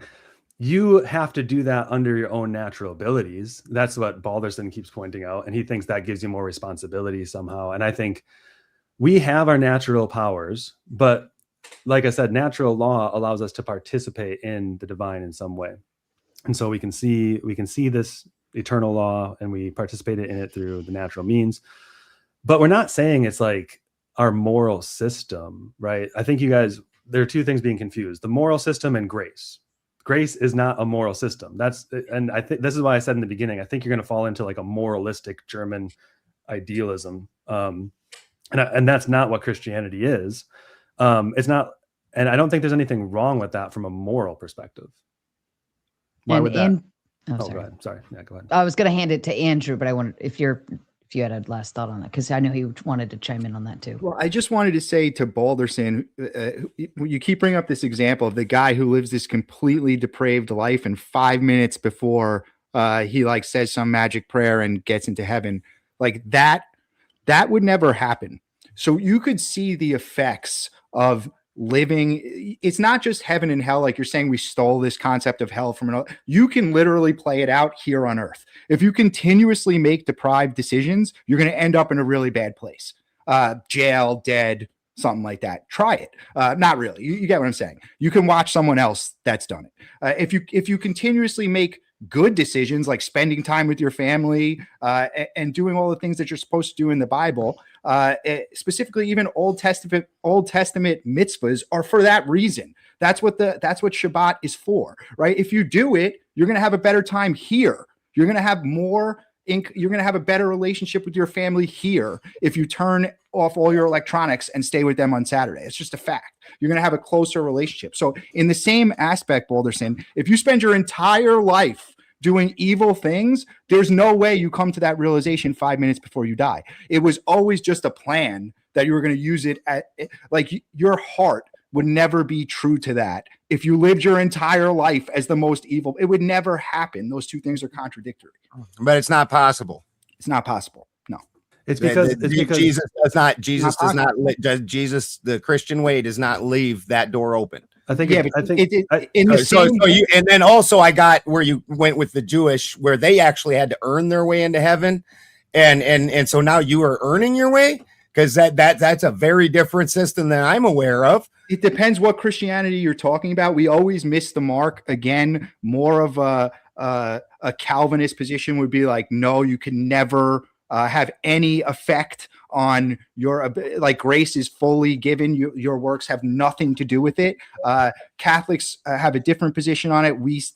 Your intentions have something to do with it. You can turn towards God and look towards him. That's the difference there in those, I believe. Andy can correct me if I'm wrong, but for Catholics specifically, your intentions, it's not your works that are going to get you into heaven. You're always going to fall short. But certainly God wants you to see him out. Keep you out. What'd you say? Your works can keep you out, though, is what you're telling me. Your separation from God is that thing.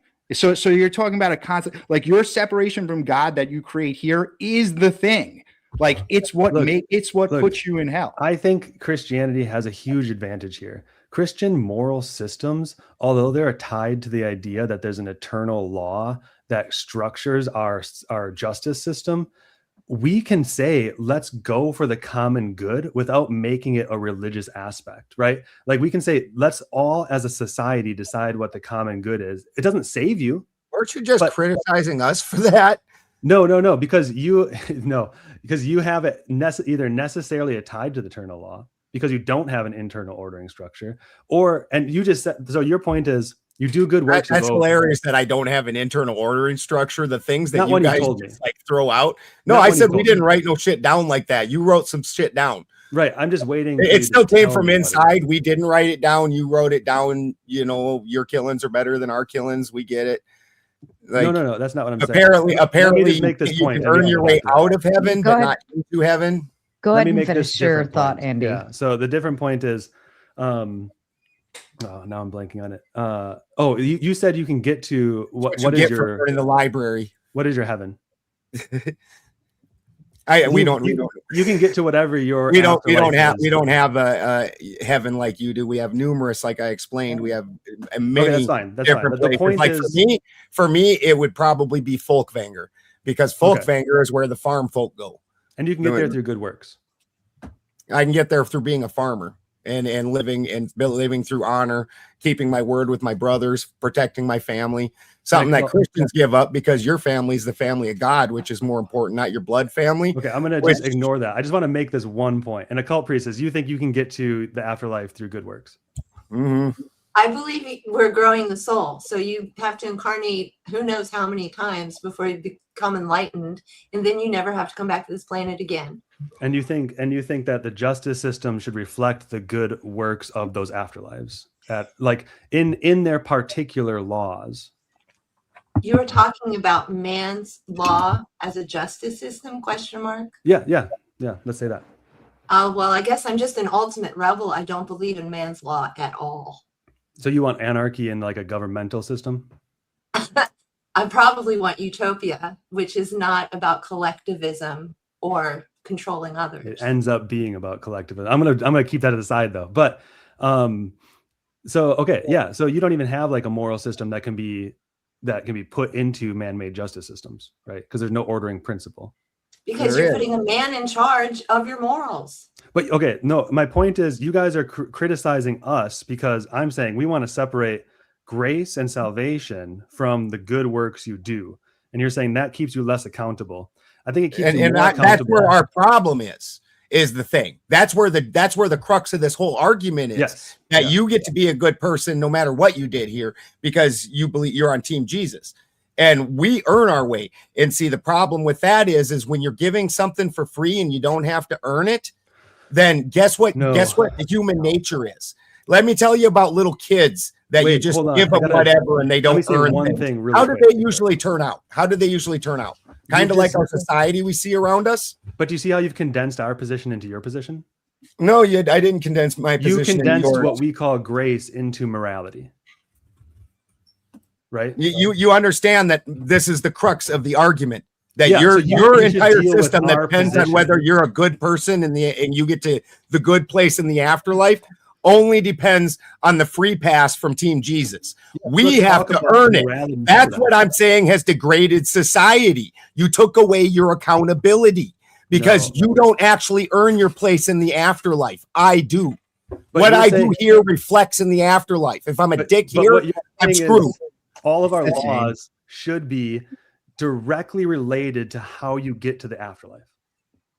So all of your behavior should be directly related to how you get to the afterlife. Your only way to the afterlife is Team Jesus. It doesn't matter what you do here. But it doesn't mean you don't have good works, is my point. You still have good works. I didn't say you couldn't. Common good. Didn't say you Your couldn't. common good is not common, is what I'm saying. Your common good is let's find out how you get there and make everybody do it.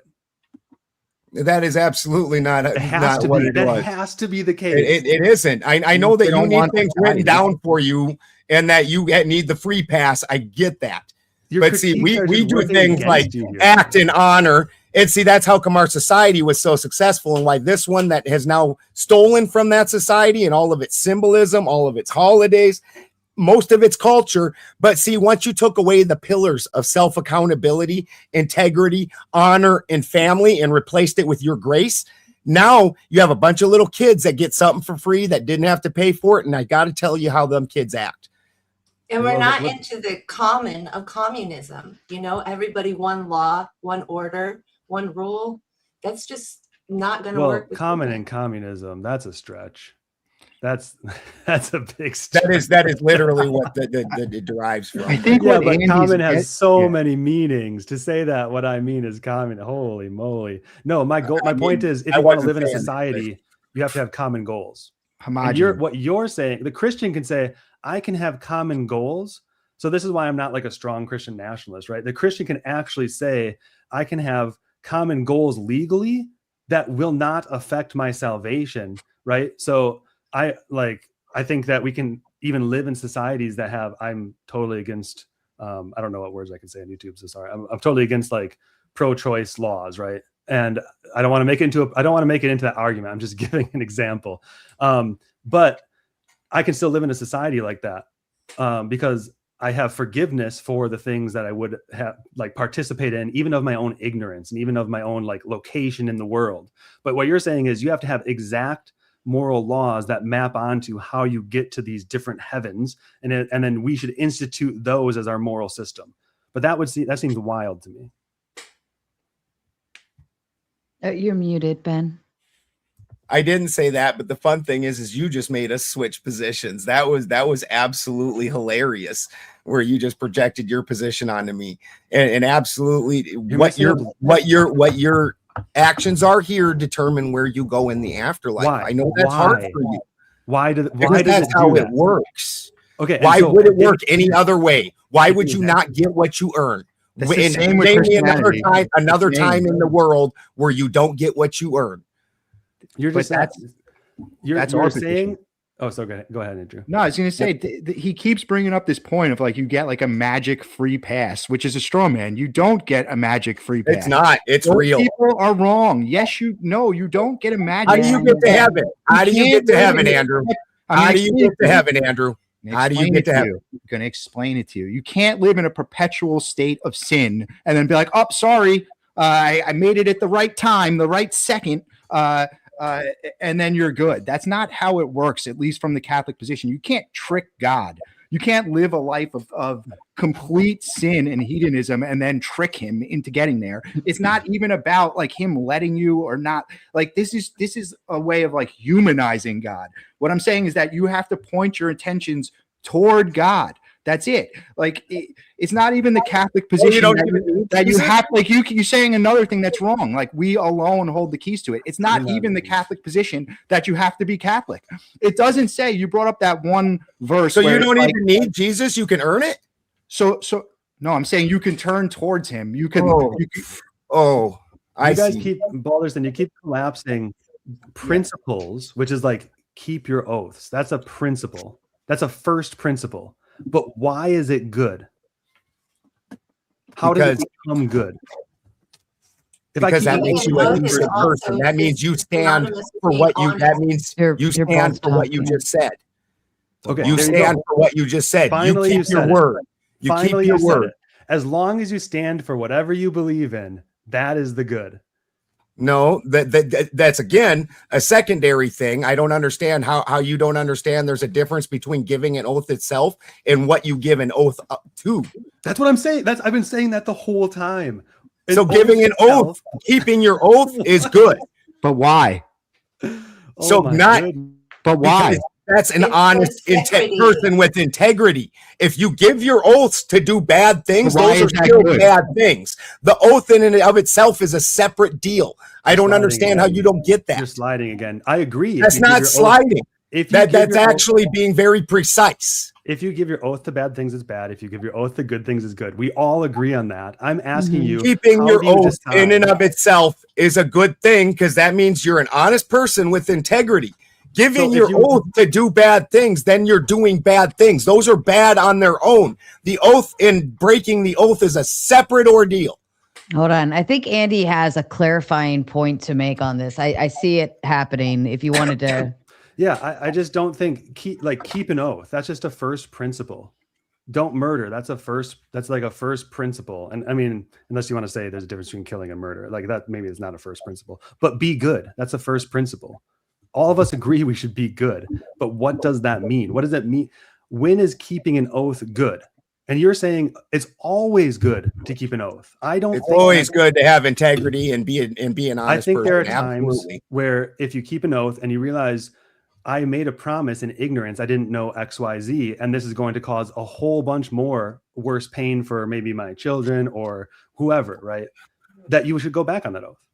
I mean, you probably made a foolish decision. That's a fact. And you say always concede to the sinful, or I'm going to say sinful decision because that's I didn't say concede to the sin, but you being an oath breaker, you're an oath breaker. Then that's not a good thing. No, and that's why you need forgiveness because there will always happen.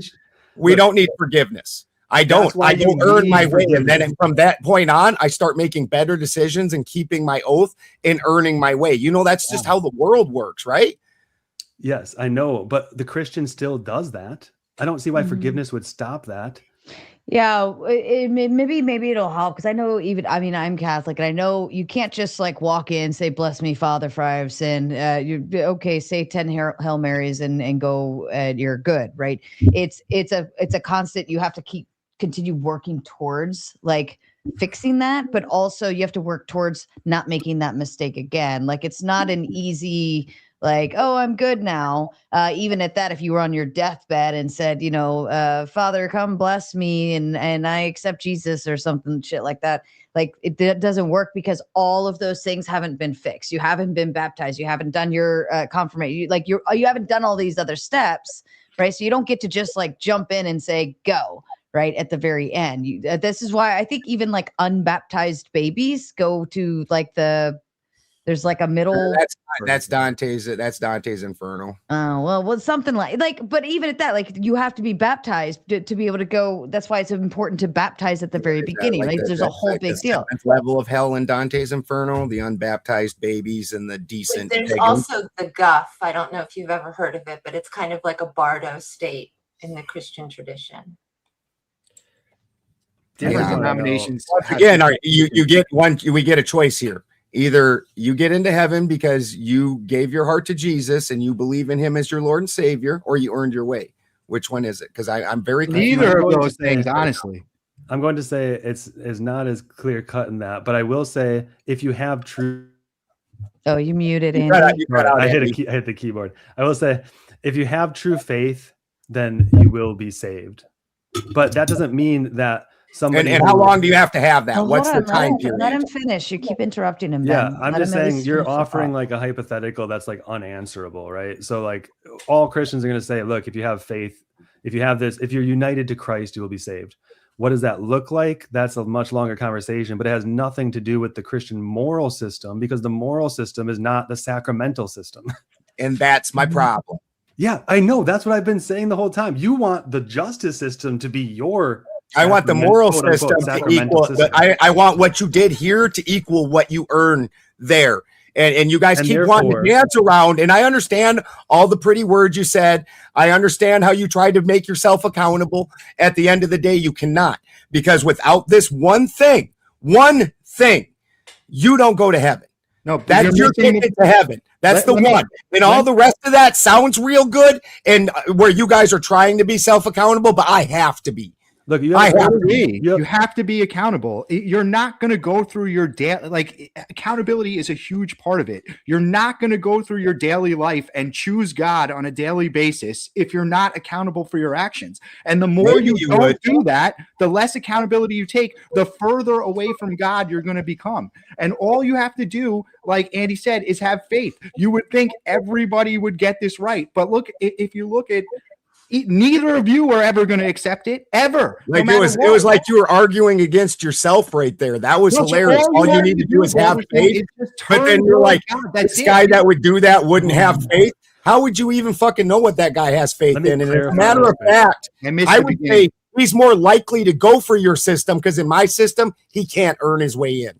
He can't. He screwed himself already. In yours, he can still get the free pass. How did Christians weaken a moral system? If you want to say you don't like our sacramental salvific system, whatever, that's fine. But why is our moral system weak?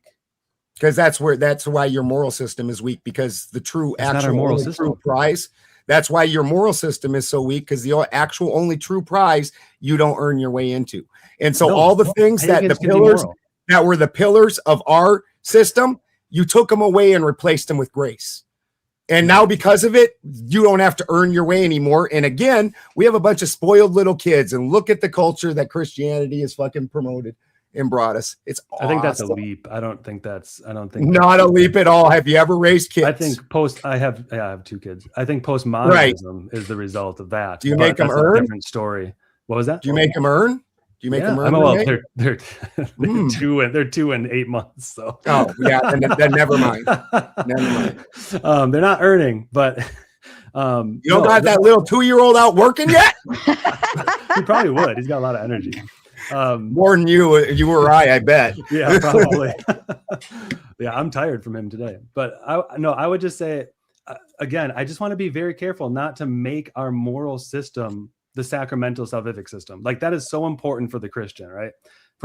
That's been just essential to Christianity since the beginning. So I think we have to be careful of that. It's not that they're totally disconnected, but faith does not have anything. A pagan can be moral. Right? The Christian can say that. And if we go to where we deserve. And so you can be moral and still go somewhere else. So what's that? You would still go where you deserve. Hold on. Corinne she comes in so quiet, and I know she's trying to elbow in between the 3 dudes right now yelling at each other. So go ahead, darling. I was just saying that Jesus loves me, and I know that. And if I can only get to heaven through one particular God, what if I'd never heard of that God? What if I was Hindu and I was poor and I died at 19 and never heard of the Christian Jesus? I mean, I don't believe you can put labels on these things and then own them, claim them, and then control the culture through them. So, I mean, okay, if you want, I'll take it from the Catholic position. I said earlier, I don't know what denomination Andy is, but we don't think we alone hold the keys to salvation. This was originally the Catholic position. I think it was Florence, but it's not anymore. So what that means is, you can certainly, I believe, let's preface it with that if you live a really good life and do the things, Jesus tells us how we honor him. It's what you do to the least of us, you do to him. And if you follow these principles, you will live in a way that gets you to him. Yes, it says, I'm the way, the truth, and the life. It does say that. It doesn't say, but you better say this 1 minute before you die or you don't get in. It doesn't say that. Show me where it says that.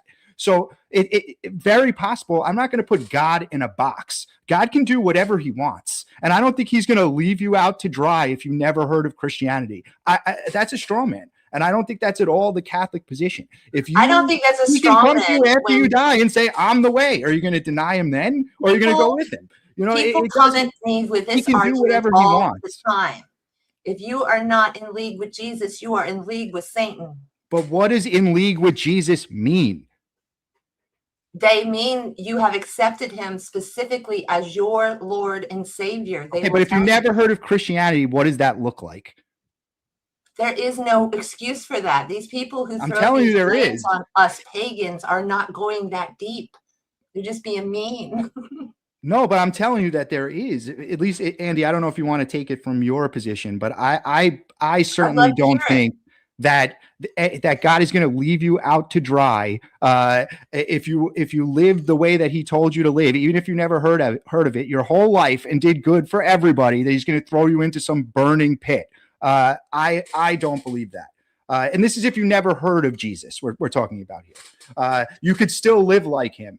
Like Andy said, if there's an eternal law, right? And I like that you brought that up. I think that's Aquinas. An eternal law, yeah, who's my favorite, then that means that you can notice the order around you and live in accordance with it. That's what that means.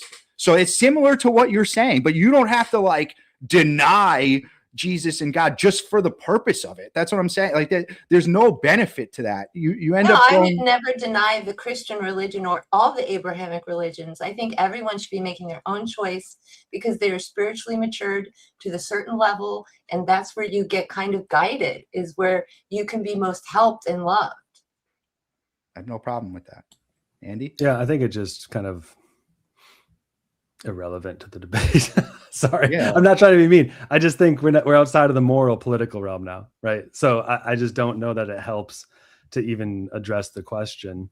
And I don't know like God's ways entirely. Yeah. There are passages in Romans which suggest that you'll be judged by what you know, and there are other things. So like I don't know what to make of those. I'm not a theologian, but I think there are things that we just don't know. And at the end of the day, I think what it is clear is if you don't have faith, maybe that's given to you near death. Maybe that's given to you some other way. I have Muslim friends who actually had Christ come to them in dreams and revelations, and they left their family and their family tried to kill them. So they had to flee the United States. Right. So like there are many ways that this could happen. Right. So I just think it's kind of irrelevant to the debate though.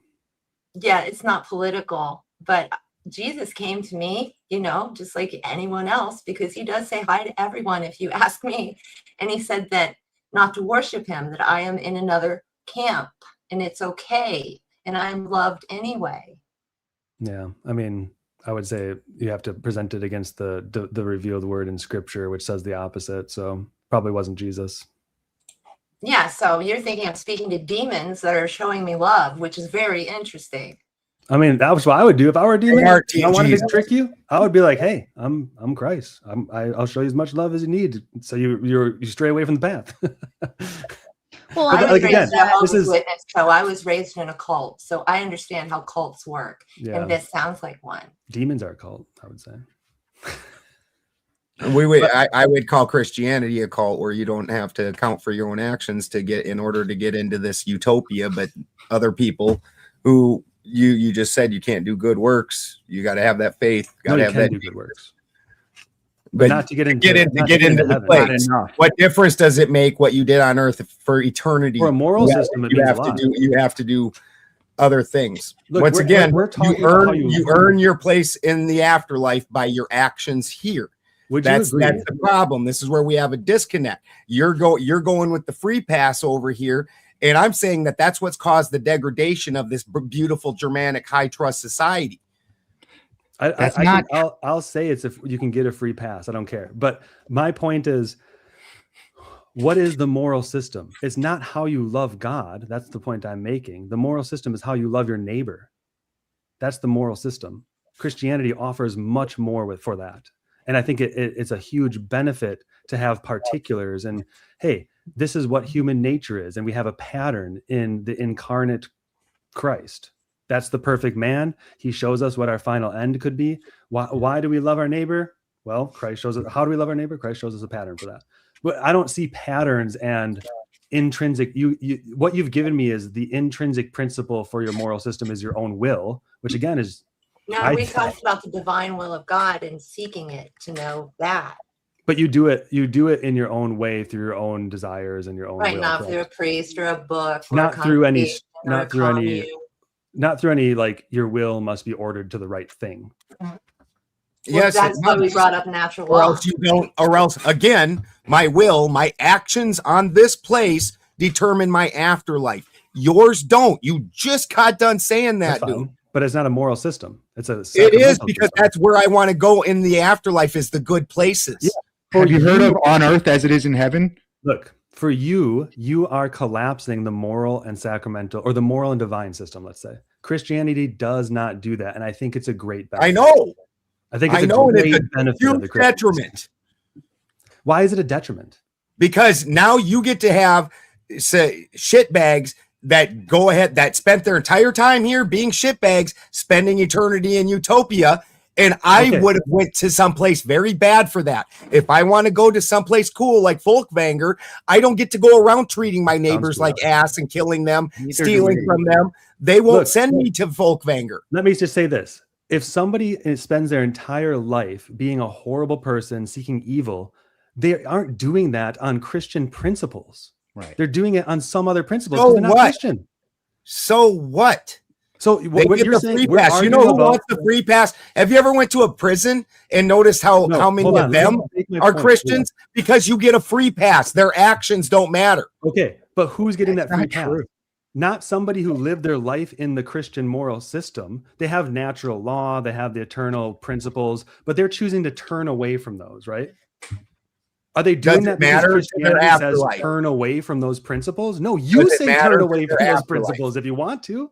Does it matter to their afterlife? Is Yes, there one Balderson. deciding factor on the matter. afterlife? Does not Is there matter. one deciding factor, or is there multiple? I would say You guys you're you saved if keep you have faith. waffling back and forth. No, but because God factor- is justice and logic, at least to the Catholic and the Aquinas position.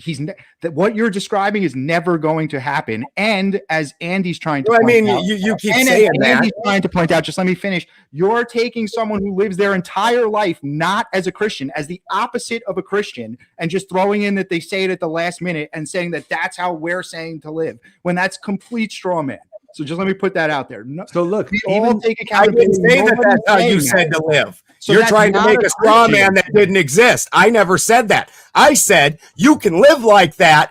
Go ahead and put all your faith and true heart and love in Jesus and turn to Team Jesus, and you go to heaven, and none of that matters. They're saying, as the Christians, that wouldn't work. So Hold that on, hold on. person's not a Christian, and it wouldn't work. Except for you also say that it's faith in Jesus that gets you to heaven. So I mean, That this is person fucking doesn't have amazing watching you talk out of both sides of your it mouth. can work. That Yeah, can Andy. work.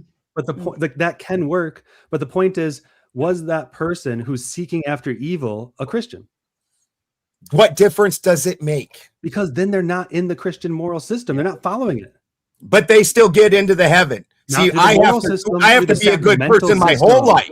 So Through the guess what? So sacramental guess which system is probably more likely to regulate my behavior? Whether me being a good person my whole life determines, or Okay, you stop. doing Hold on. whatever you That's want perfect. That's 99% of perfect. your life, and then Is the atheist or the non-believer regulated by Christian principles in their life they live? no. Okay, so your example fails. There you And go. what? No, it doesn't, Oh, because what he's that saying- doesn't matter. What he's saying, Ben, is that's not their starting I point get of what being he's a saying. He Christian. keeps avoiding what I'm saying, that doesn't earn you to heaven. It doesn't matter. Even if he had kept to the Christian principles, he still wouldn't get into heaven. One way to heaven, Team Jesus. No, It that's doesn't not matter if he lived by Christian principles or not. And so it doesn't matter if he didn't matter. either. It So he matters. didn't earn his way. This isn't. We're telling you it matters. So this is He everything. just is a admitted straw that man. faith It alone matters. gets you to heaven. And that doesn't have a time period. Unless Andrew can tell me how many days do you have to be a Okay. Christian and believe in Jesus before you Hold get on. into heaven? Please tell I me. wrote Andrew. my dissertation on sola fide, which is faith alone, and faith alone is so abused. It's so abused. Faith alone is faith is an intrinsic principle that restructures the intellect and the will, so that your intellect and will can have the right intention and be finally and formally ordered to God. That's a totally different conversation. Totally different conversation. And how than long a does that moral take? system. That takes. I mean, I wrote a dissertation. Yeah, a dissertation. It's going to take. No. How long does this path of having faith take? Can you do that? I mean, deathbed. Does it require from birth till death? There is no time. Oh, so it could be like the day before you die, and you could have been a total shithead all the rest of the time. And the day before you die, you go to the good place. Yeah. You get the awesome utopia. Okay, stop. Hold on. Yes, I've been why do I need to follow your fucking system? No. Because you're pointing to the outlier too. As like no. He's not even pointing to an outlier. He's pointing to the idea that the sacramental and the moral are collapsed into one. You're saying, look. Yeah, I am. But that's not our. I'm saying you earn your place in the afterlife. That's what makes you be a decent person here. Yeah. Okay. Listen to this quick.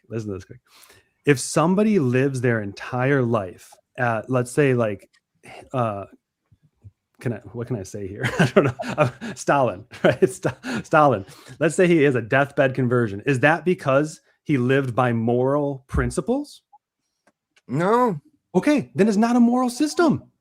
Exactly. You have no moral system because our moral you get free pass into heaven for doing that, and I had to earn my way by being a moral, decent person. No, it does not follow that we don't have you have no penalty for what you did here.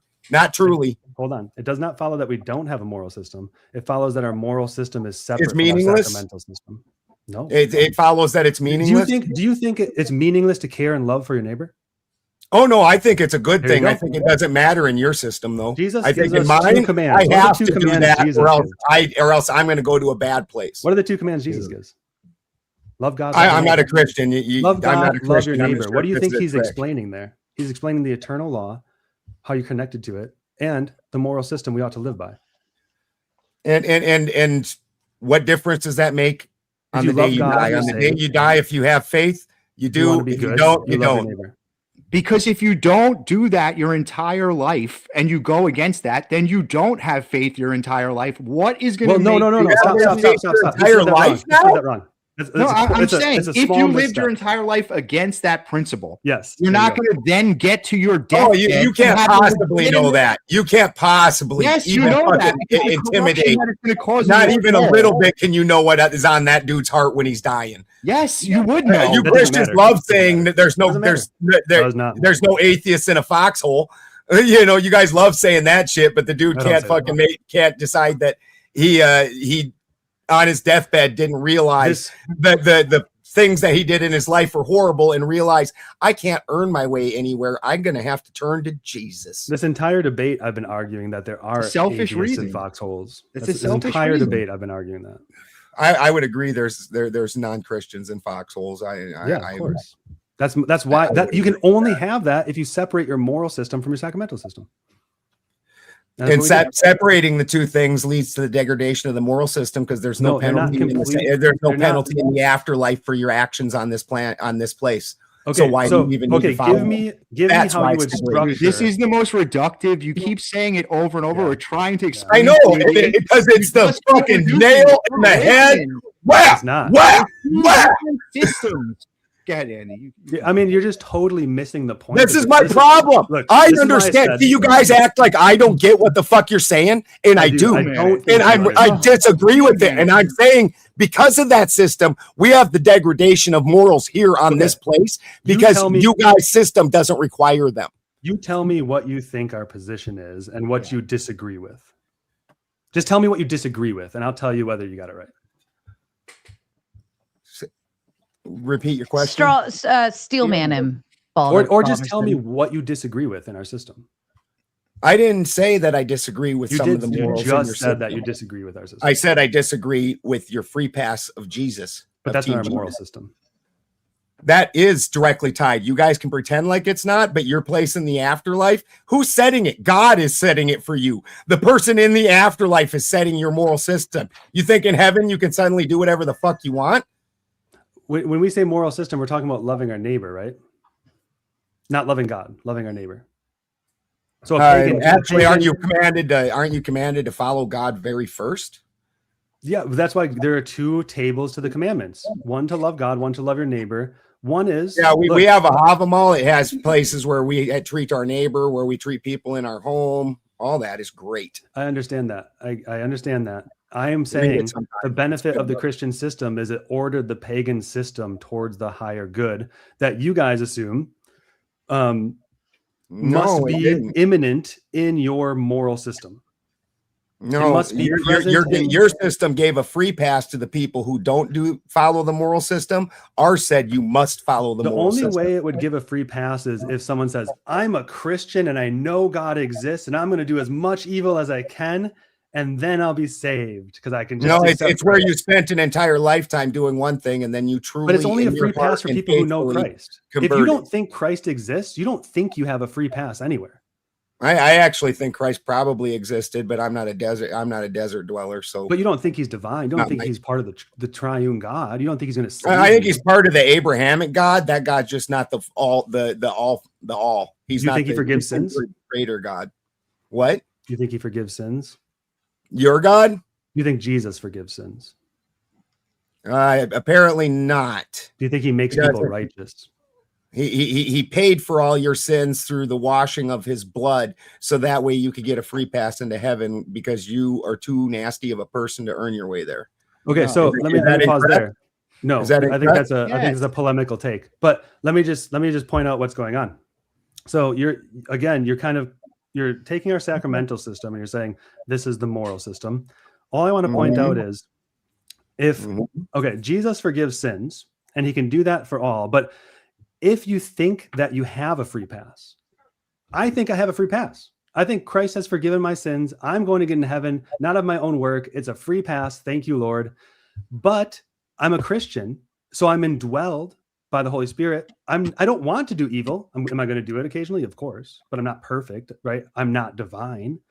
The difference in your situation is apparently you think Christians offer a sacramental system where if you're a Christian, all of a sudden you can say, oh, I've got a free pass. I can do whatever I want. Yeah, it's not what I said. You're that's the logical entailment of your. It's not the logical entailment. The logical entailment is that it doesn't matter how I live up till the point where I get where I join Team Jesus, and then nothing else matters. But he's saying that a Christian doesn't say that either. Yeah. Like a Christian, I know you're trying to say a lot of other things, but that is what you're saying. That's not what a Christian does. So that's why we keep saying over and over, like a Christian that thinks that he has a free pass is not going to spit in God's face every day. Then they're not a Christian. That. If he really believes he has that free pass and God loves him and saved him, he's not going to do that, or he wouldn't then be a Christian. You understand? Yeah, I do understand. Not a Christian. Then. I do understand. So you can't. That's what we're saying. We're going to go for. We already did this argument. We're going to tie up your loose ends. You got about 3 more minutes, and then we'll move to closing statements. We already did this argument. That don't make fuck all difference. Because the fact is I can be a shitbag for 90 years and then turn to Team Jesus, and on year 91 I die. I go to this perfect utopia, and people that lived and were much better people than that didn't do that, they get to go to the bad places. No. Well, the funny thing is, so the people who are the quote unquote shitbags are generally not the ones who are indwelt by the Holy Spirit and have faith and want to follow the law of God. Who did Jesus hang out with? Yeah, I'm not saying they're not sinners. Oh, yeah, he did. And I also got another real good question, which is more important, your afterlife or your life here right now? Wait, hold on. No, but you're Jesus misunderstanding what I said already. No more. He didn't say keep doing it. Let me rephrase what I said. In your analogy of this idea where you just get a free pass, the people you're calling shitbags, those are not the Christians, because when you're a Christian, you don't say time to forsake God all day, every day, and do the work, do everything according to my will. The Lord's Prayer, your will be done, Lord. If you're I'm not sure what you guys are not getting about. I get that part. And the point is, the point is, you can be a shitbag your whole life, join Team Jesus, and you're in there. So for my whole life, there was really no incentive for me to join Team Jesus. At the end of my life, when things start getting funny and old people start wanting to make amends with their family, start making their mistakes right because they do nothing but sit around and think about it, they find Jesus. No, but you think you can fake it. That's the thing. What you're I don't. Is faking I said it. specifically. You don't understand. You're not describing said it specifically. You're saying, oh, well, now I get this chance. Like, I'm getting old. I see what's happening. Let me accept Jesus, like, just in case. That's not it.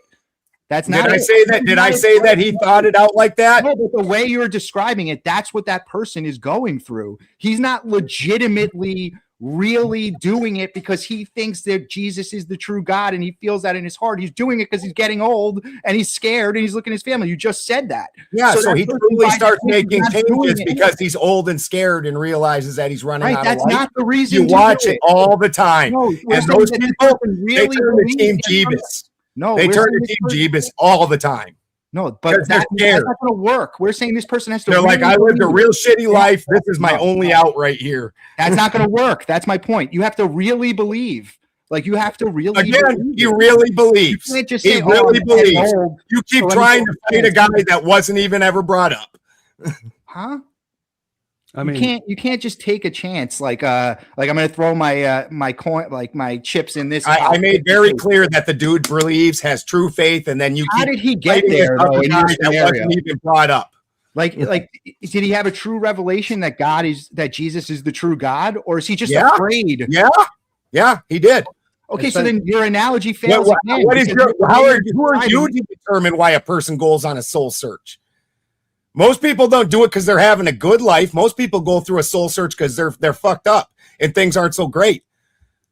Who are you to determine whether why they're going? It has to be legit. So if they legit found Jesus. This is like the least Christian thing I've ever heard. Where this dude determining found Jesus, like their heart. Why is that bad? That Jesus accepts him. Why is that bad? One more, because he didn't earn it. Last question, Andy, and then we'll move to closing. Can the human civil law be like prudential laws made by political authorities for the common good? What did you say just before that?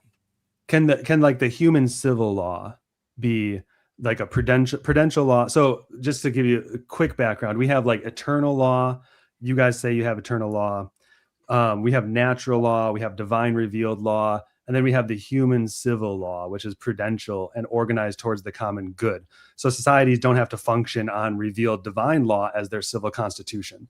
That's what the argument is. I think there's a great benefit of Christianity, because otherwise, like, everybody would be being thrown in jail because we all break the divine law, right? Everyone would be. That's what the church is for. We break the divine law. The state doesn't punish us for breaking it does in certain times, but that's also a common good, right? There's overlap there.